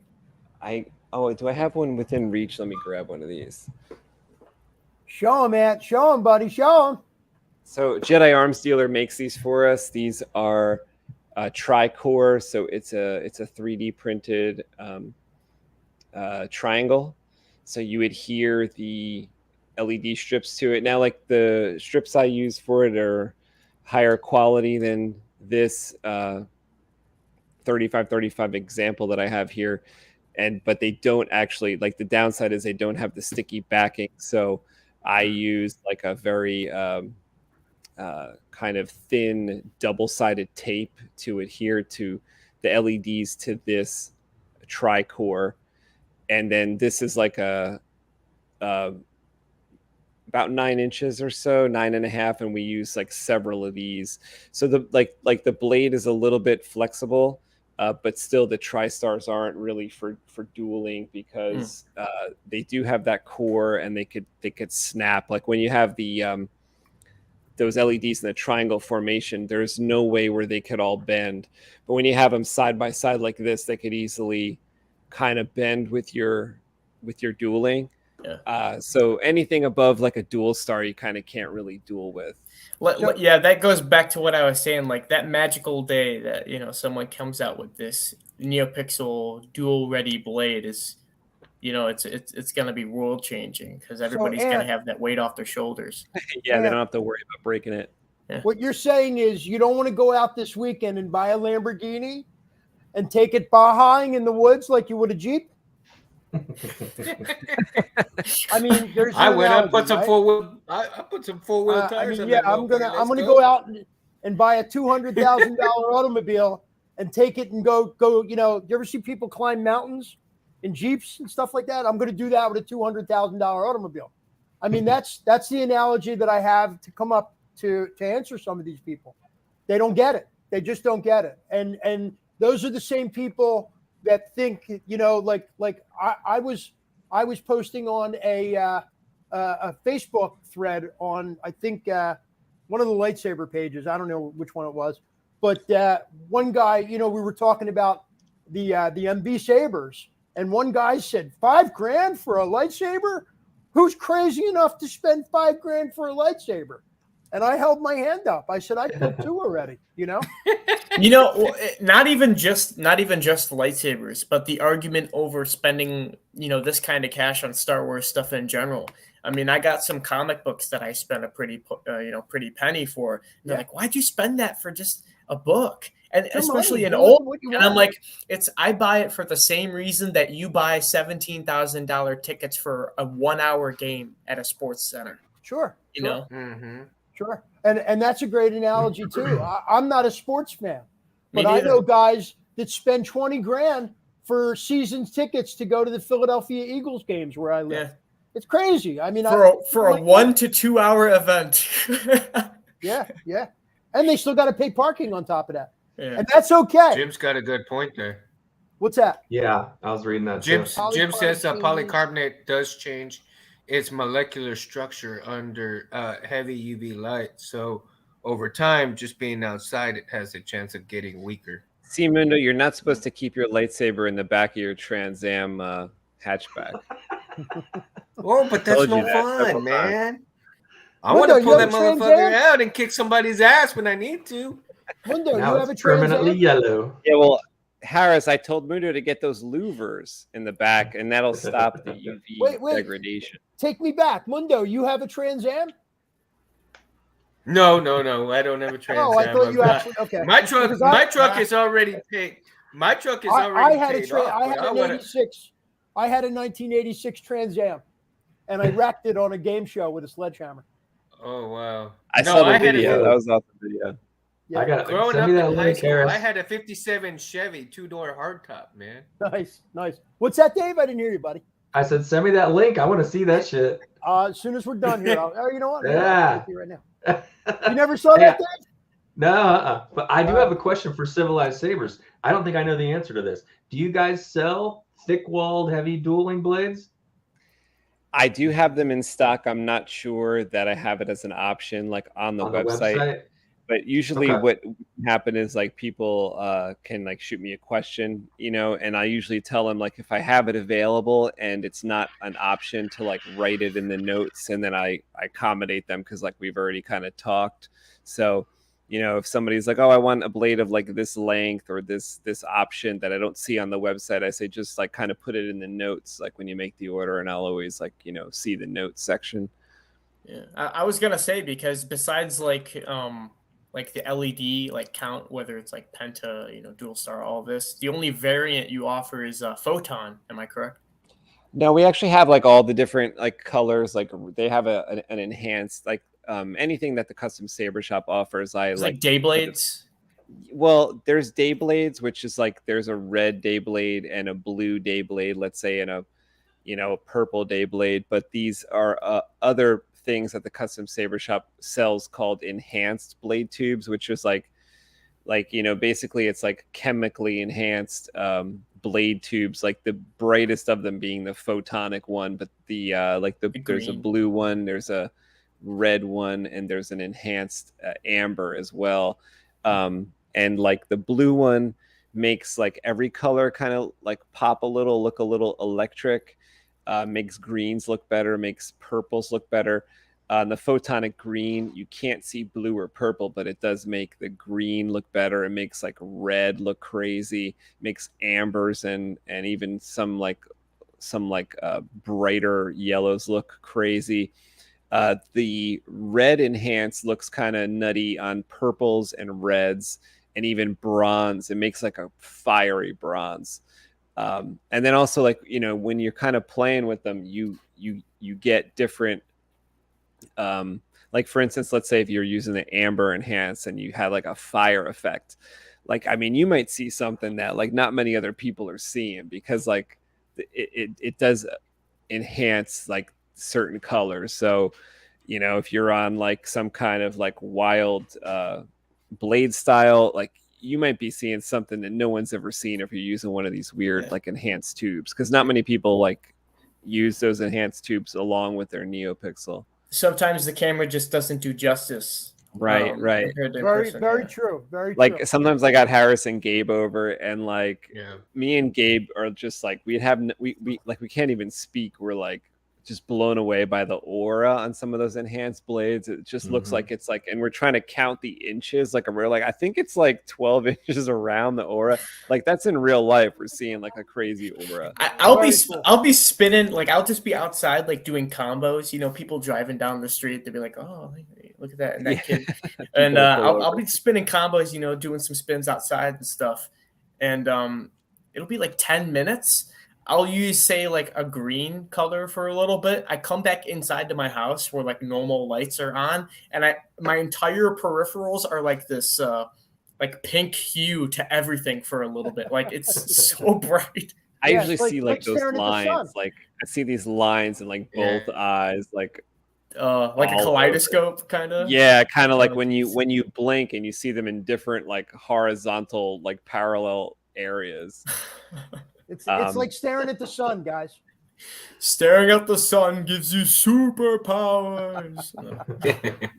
Like the blade, you know, the blade that I made a thick wall blade with the intention of dueling with it, but I still have yet, you know, to go that route with it until I figure out, you know, what I'm really wanting with it. But at the same time, later on, I'm gonna build another one. And I want to build it with the Adafruit ones. And that one, I think I will take with me when I go to stuff. However, when I first built my blade, I probably watched Rob's videos probably a couple of hundred times before I even attempted one wire. It's funny because when I got the strips, I was so intimidated, even though I watched them hundreds of times of just learning how to solder and put the strips together. It was so intimidating because Rob made it look so easy. And of course I took it to heart that, you know, he's been doing it for many years. Yeah. Yeah, I mean, I was like, oh my God, it's like, really? He's like a beast, man. He just went to town. I mean, pulling that strip, and he goes slow and this and this and that, and he does it so smooth. And then the first time I attempted it, I'm all like, oh shit, oh shit. Okay, I screwed up. And like finally I'm like, okay, I got it. They won't stick together too much now, but I got them enough to stick together. Okay, let's go from there, you know? And so I actually made my tube, and once I got the blade going, I was like ecstatic, man, because I was like, here I am, a dyslexic guy, but I'm visual, so I can learn visually. And like I said, and I'm repeating myself, so forgive me. Saw Rob's videos, and I said, you know what? If it's like this, I'm pretty sure I can do it. I can do it. I just gotta go slow, and I did it, and I ended up doing it. And you can ask Space, because Space was laughing at me because the first time I got it working, I sent him an email and a video like, Space, I did it, man. It's working. It's working. And I'm like, I actually got it. So he was like, yeah, man, you got it, dude. You got it, dude. Not just feeling in the fast, world. but some of those guys, not just fast, but they do it so precise because they've done it so many times. Mm-hmm. Like you were saying with like Rob, you're referring to like Mad Cow, like Genesis Custom. Yeah. Okay, yeah. Cow. So Shamim did great videos on it. Yeah, Shamim did a similar like tutorial video, and he was like, and I wasn't even building on it. I was just watching to see what goes into like doing this kind of stuff. And he's like, pulls it down. You want to solder this end, and it's like a perfect, like it's like inhumanly possible. He like these. Some of these guys are so talented. You just wonder.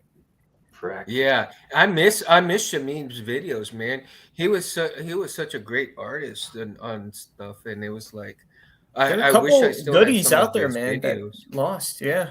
One of my favorite videos that he had was a saber he did for a customer with a Nanobiscotti V4. It was a Saber Forge Bane, and it was weathered all black, and the main color was a tricree with lime acid green, and it was meant to resemble the H.R. Geiger or H.R. Giger xenomorph alien. It even had the sound font for it too. That was like so cool. Yeah, he made that. There was one that he did with the cool. ice, an ice theme that I absolutely loved as well. I can't remember the name of the hilt, but he did. It was almost like an ice theme, but I don't know if it was the Mortal Kombat kind of Sub-Zero one, or if it was just a different ice theme type saber that he did.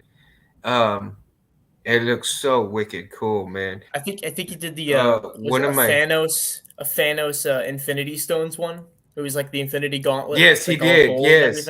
Oh yeah. Man, yeah, that was amazing. And one of my favorite sound fonts from him was that Cyber Assassin. And to this day, I have it on this one. I regret not getting that font. So it's like, oh my God, I miss. And the day that I tried to buy it, he had actually just taken it down from the shop. See, the benefit of having Christian Gale build the Star Killer, he's still buddies with the guy. So I'm like, what was that one Cyber Assassin? However the boot up was. And he's like, oh yeah, I can still get that. I'm like, what? I need it. Put it on there. So yeah. If I could find it, I would purchase that font. So yeah, I would love to purchase that font, man, because it's such a great font. Kybertech Saber says the 3535 isn't RGBW though, right? Or can you get them that way? I think now you can get them that way. They're like $5 or $10 more, because I think I put those. I'm pretty sure I put those in my cart, and it was wrong at first, and I realized that they were like a little bit more money on the Adafruit website. So if you go there, you could find the 3535 now with RGBW, which is adding the white. Kybertech also says, hey, Space, could you get a triangle that's made out of silicone that you could stick the strips to so it would be flexible and more durable? Well, the thing is with that, see, these strips only flex like one way. They don't flex like to the side. Like I'm trying to, flex it to the side. So you could imagine if this is a triangle shape, even if the triangle inside is flexible, we're not going to be able to flex in a certain direction. It'll kink. It'll kink this strip. Right. Like the reason why we could flex in a certain direction with a dual star is because like, you're kind of whacking the blade and it could make all these movements. But if it was in a triangular formation, it can't even flex that way because there's some motions it just can't do. You could probably flex it sideways if the backing for the LED wasn't that like stiff board, plastic type material.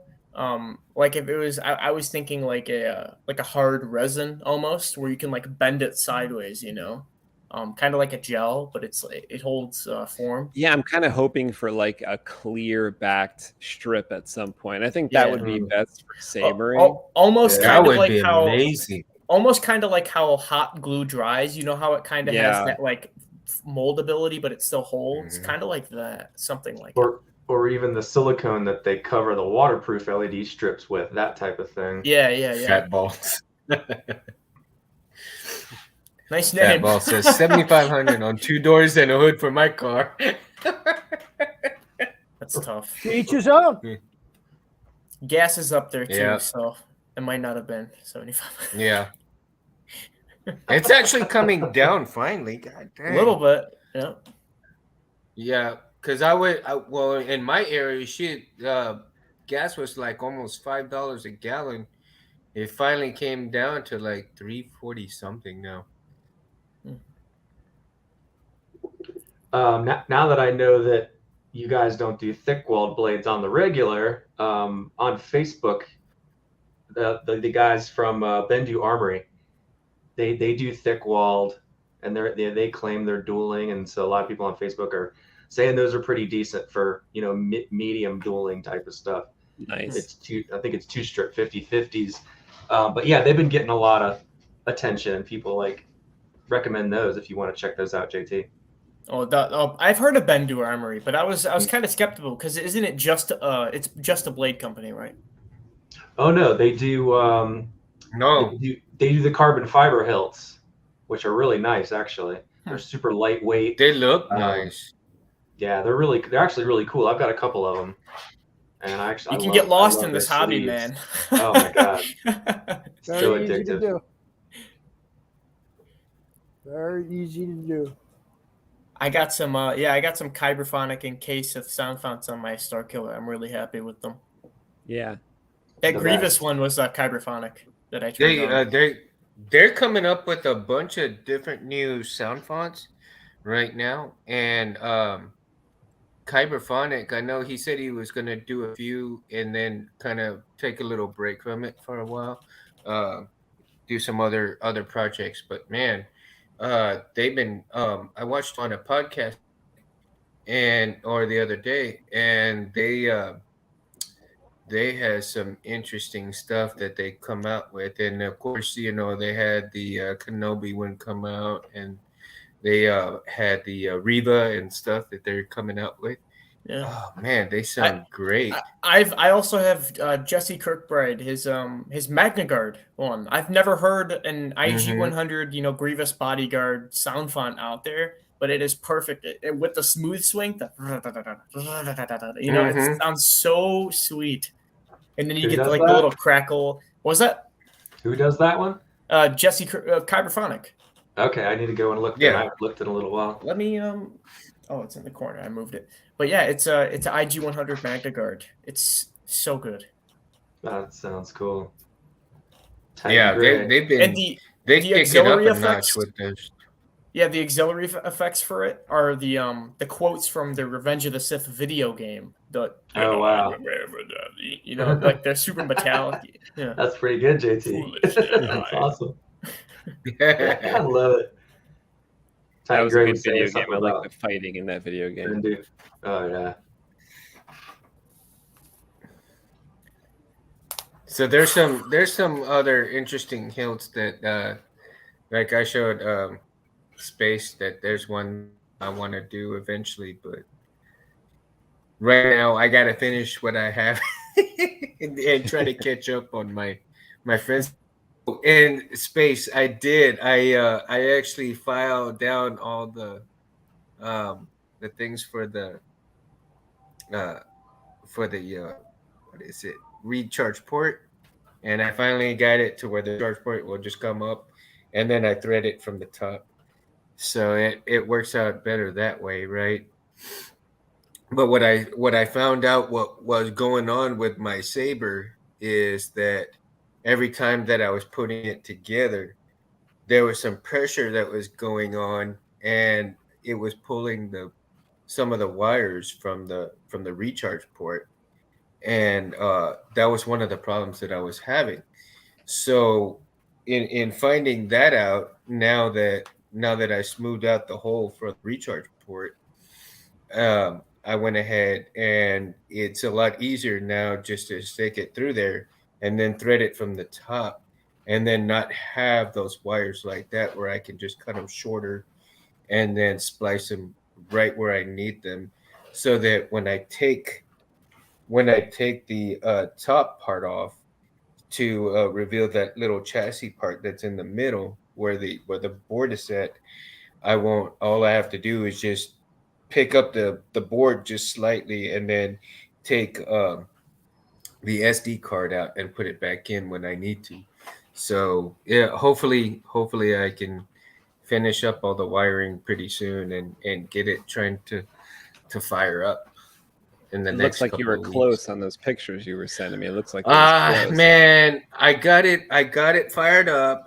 I got it doing this and I got it doing that. And then when I did something and it pulled all those wires, and it, like I said, for whatever reason, all these dang roadblocks keep happening and it won't let me finish it for whatever reason.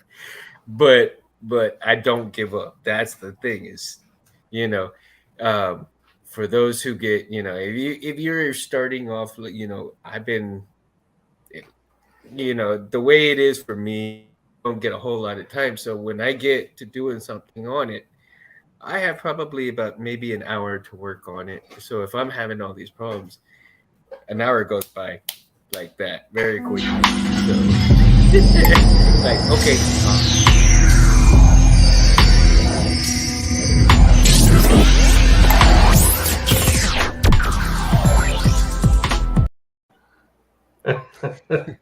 That's it. That's That an was a answer trip. play. It hurt my eyes.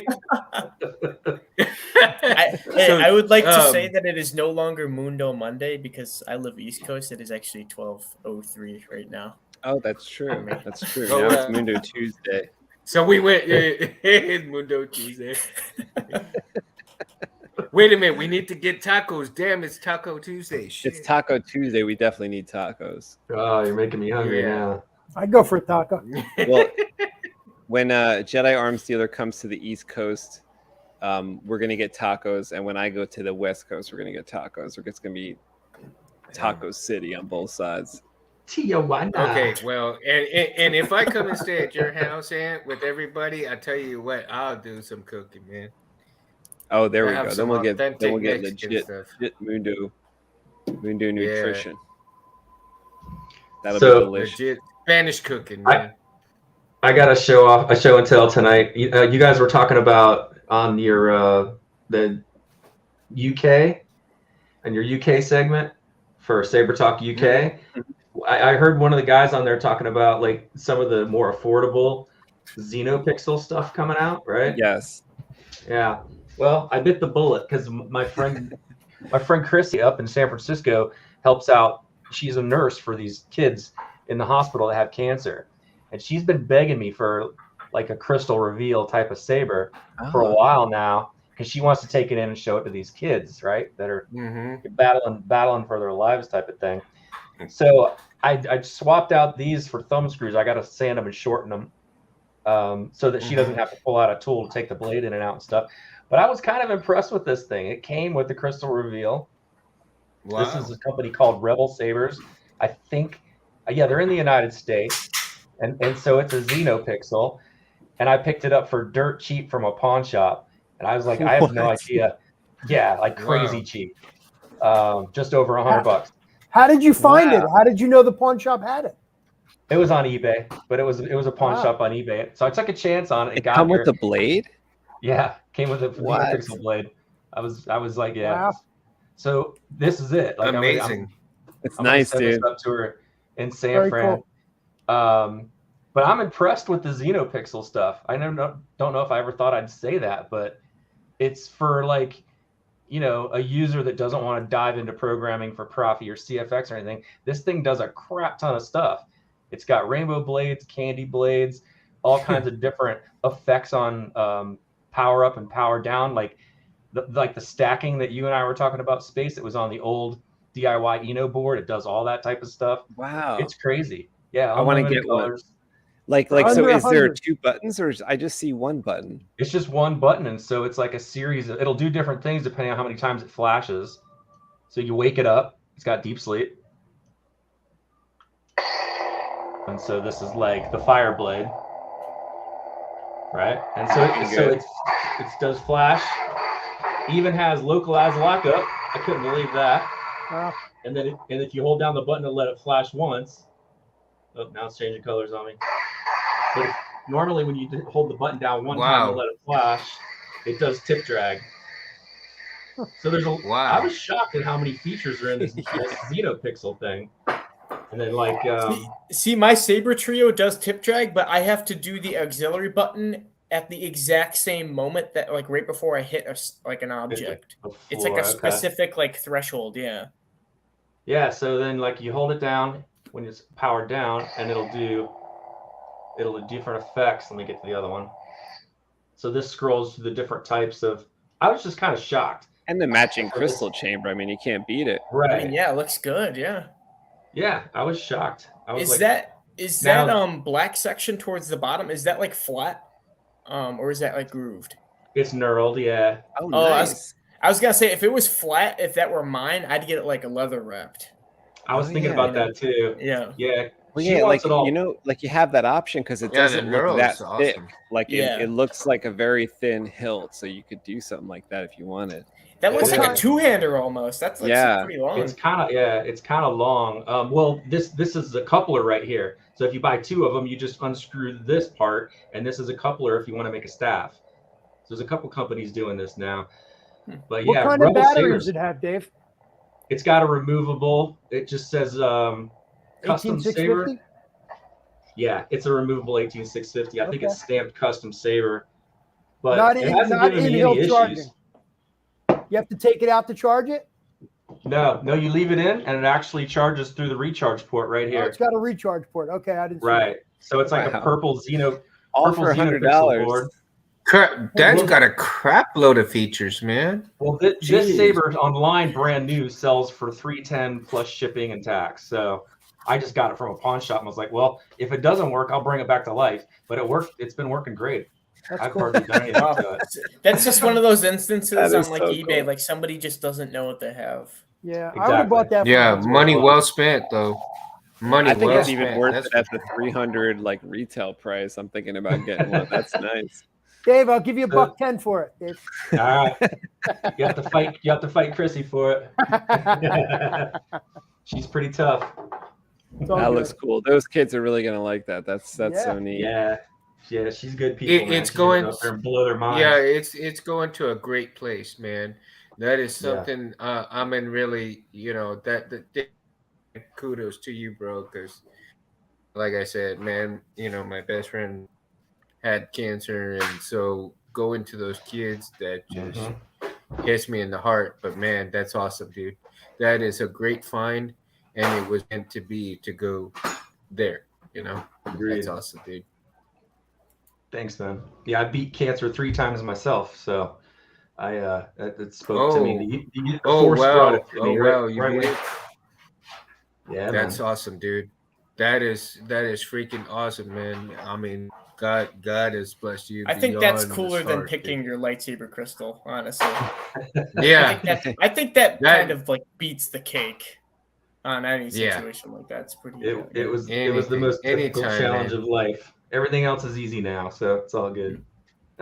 It's all good. It's all good. We're glad you're still here, Dave, to talk to us. Yeah, Thanks, Eric. for real, man. I mean, Likewise, it's a blessing man. to have you. Blessing to have you, dude. Right on. Here, I'm gonna drink to you. What are you Cheers. drinking, Mundo? To What's your Dave. drink tonight? To Dave. Tonight, beer.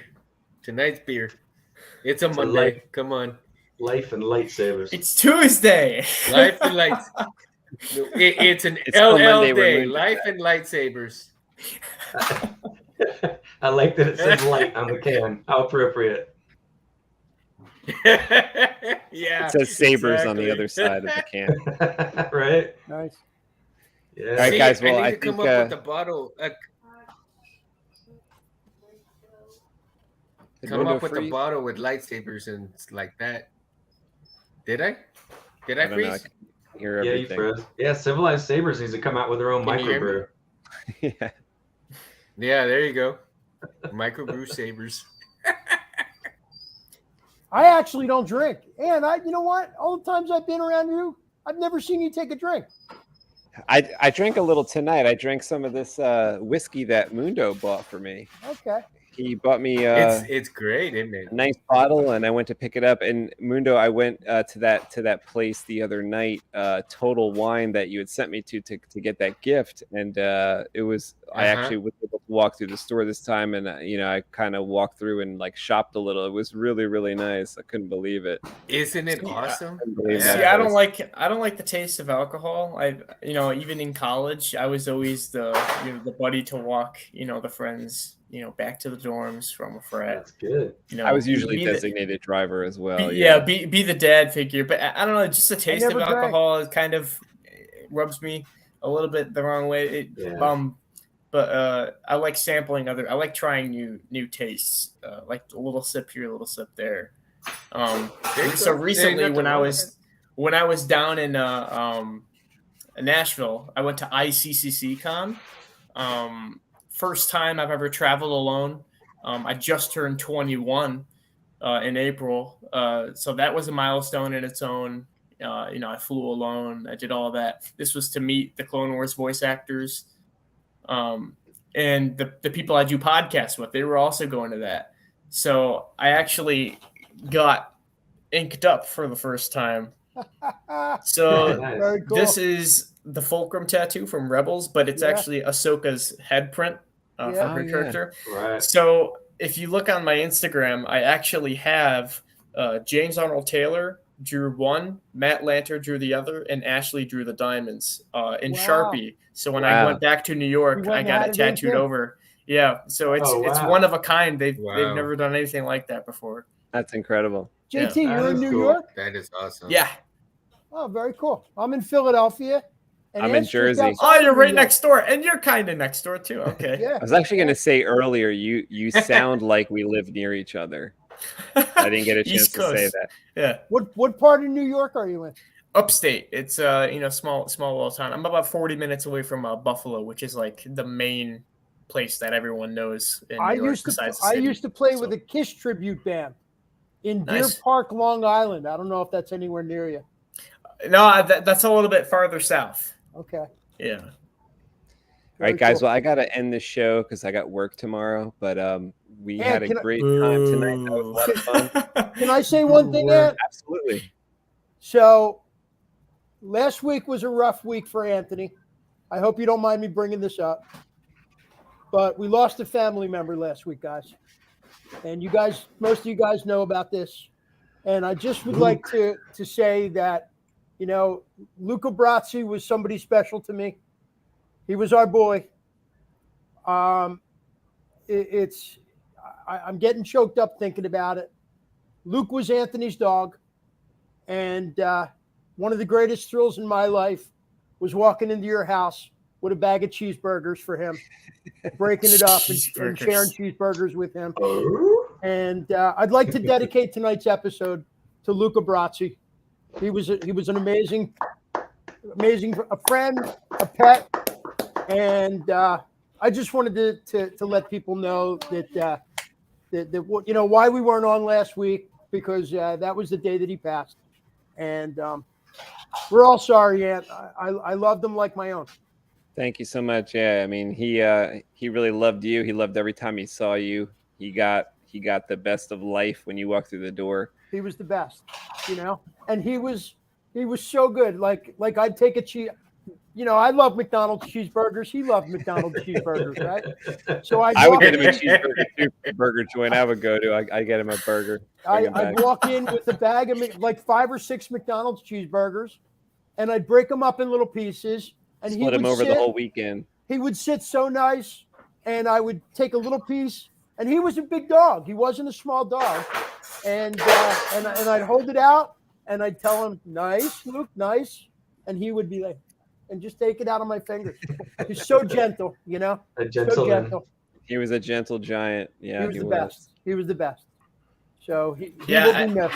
I DM'd a space here. My family dog is also kind of on the way out. So I'm not quite in the same boat as you are in the grieving process, but it's pretty close. When I messaged him, it's been a couple days before that. She actually woke up blind completely because she was diagnosed with a vet version of diabetes. Right here. I'm a diabetic. Not mine. Me too. I'm diabetic. But prayers and condolences to both of you guys. I know JT, it's coming up, man, and I feel how hard it's probably going to be for you. Just trying to spend the last days, however many there are left with her. But Space, I feel for you, man. Thank you so much. And for you, JT, it's like you being 21. And your dog is 13.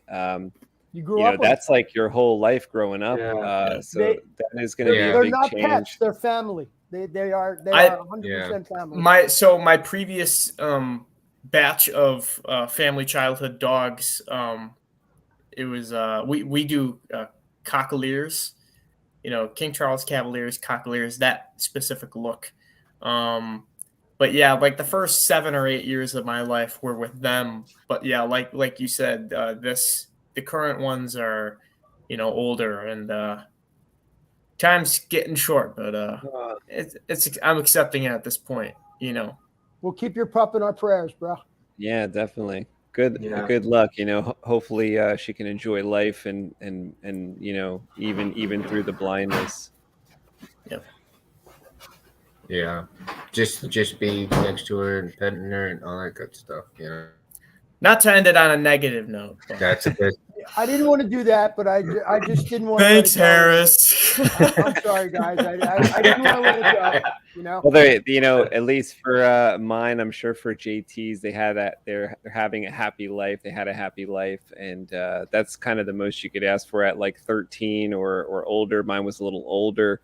That's a really long life for a pet. So I think like they you got to give them the best that they can have. And I'm thinking, Paris feeding mine cheeseburgers. Yeah. I'm sure like you were saying with cheeseburgers. I mean, these last couple end up days, we finish like a dinner or something for like with the family, and we'll have like, here's a half a steak that's like too well done that no one's gonna eat. Yeah. It wasn't just cheeseburgers with Luke. It was whatever I was eating, he was eating too.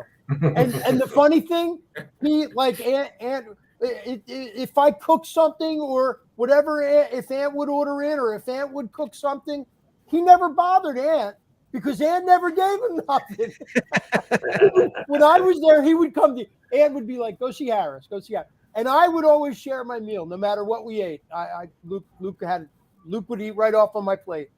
I loved him. It's because he knows the answer is no with him. So he comes to he's like, Harris got treats, all right? I know the cheeseburgers. Yeah. Right to the you know what it is? I kind of, with Luke, I kind of felt like an uncle, I mean, I don't live with Anthony and I'm an hour away. So I only get to go to Anthony's every couple of weeks or so. But when I'm there, it's a special time and I like to spoil him, and I'm going to miss that, Aunt. I'm really going to miss that, buddy. Yeah, I'm sorry to end it on you're gonna end up note, getting eventually Luke 2.0. I don't think so. No. See, for me, No. I really needed like a lot of help because I kind of can't do it all alone. And I used to have like my family around. I had my mom here, and she would come over like daily and help me while I was at work and stuff. So it's been really hard that they all moved to Florida, and I'm still here in Jersey. So the past couple of years I actually had a, the whole COVID thing like allowed me to stay home a lot of the time, and that helped like in my dog's old age. But to like raise a puppy, to bring up the dog, and to give it the attention it needs is kind of too much for like one person. I don't have like a family here that could like help take care of it. Yeah. So it really wouldn't be fair. But for Luke, he had like his whole life. He had my mom coming over all the time. I had a roommate. At a lot of the time, I had a roommate here that could help, or different people that could come over. Even my grandma, when she was around, like the dog would hang out with her if I went out or something. But like all those people, they either moved or they're gone. So it's just be really, really hard to take care of an animal like all alone. Dogs in general I have totally that, understand. Yeah, dogs in general have that kind of energy. So like, I would always recommend for like a statement like that, like a cat, because cats just come up to you when they want to just chill. My dog had like the attitude of a cat, like the personality of a cat. The way he would like kind of weave in and out of your legs. And see, that would work then. Yeah. Okay. Thanks so much, Jim. That's so nice of you. Kybertech Saber says #NerdUp, guys. Much love. May the Nerd up, guys. Great week. Sorry about the lost space. Fur babies, our family. Thank you so much. Yeah, definitely. Yes, sir. Chuck Alvarado is here. What's going on, buddy? He says you spoiled him. Chuck. Yeah. Great spots. Harris. Well. Felicia Marie says, I saw his Instagram. What a cutie. Good night, guys. Thanks so much, Felicia. Yeah, Felicia. Night, Felicia. My little pony on Instagram. And I've got so many pictures, I'll just continue to like post them, on Instagram. Yeah. Just Smith says, love keeps them young. Yeah, I really felt like at the end, mine was like getting younger. He was like getting more energy, like kind of toward the end. It was kind of weird. He was like jumping around a lot. Jim Smith says, mine died just before Thanksgiving. Oh, I'm sorry to hear that. I mean, it must hear that, Jim. Like the time doesn't really heal it. Thanksgiving, it's still fresh, I'm sure. So in relation to that, like with my tattoo, I'm not going to get like tattoos unless they have meaning. So like this symbolizes me turning 21, meeting the voice actors, doing all of that one of a kind thing. But if I were to get another tattoo, it'd probably be my backyard has it's a field. And then in the middle of the field, right at the very end of it, is a single birch tree. And that's where we buried all of our household pets. So I would probably get the birch tree because that would symbolize all the fun memories and stuff. Yeah, that's cool. It's a wicked looking tree that's got like branches, gnarly. It's cool. That's cool. Well, JT, thank you so much for coming here tonight and hanging out with us the whole night. Thanks for having me on. Yeah, for the first time. Definitely we'll have you on again. That was a lot of fun. We saw a lot of your cool props and stuff that you've been building. That's so awesome. I got more to show too. Oh man, Harris, thank you so much. And Mundo and Jedi Arm Stealer was helping me before the show started with some profi stuff I was doing. Thank you so much, Dave, for that. And we'll keep going on that. You guys don't forget about July 28th, which is our Civilized Sabers live stream, which we're going to give away a TriStar. I'd appreciate if you all showed up there, made a comment, and you'll be entered in to win a TriStar, and that'll work with any of your Neopixel lightsabers. If you already have one and you wanted to get a different blade type, like we were talking about earlier, you could certainly tell me what type of blade tube you want it in if you're the winner. We're also going to talk about our different Civilized Sabers blades and even like prototype stuff, and I'll show you guys the new Pentastar V2 made with some of the materials Jedi Arms Dealer makes for me for the Pentacore, the Tricore, and soon to come the Quad Core. He's going to be producing the first one of those as well. Titan Gray says, thank you all. It was a lot of fun. Definitely was. Thank you for being here, Titan. Jim Smith Alicia, says, Jim. Coming. Thanks for coming, Thank y'all Jim. for coming. Thanks, Jim. Love JAB. Tom Absolutely.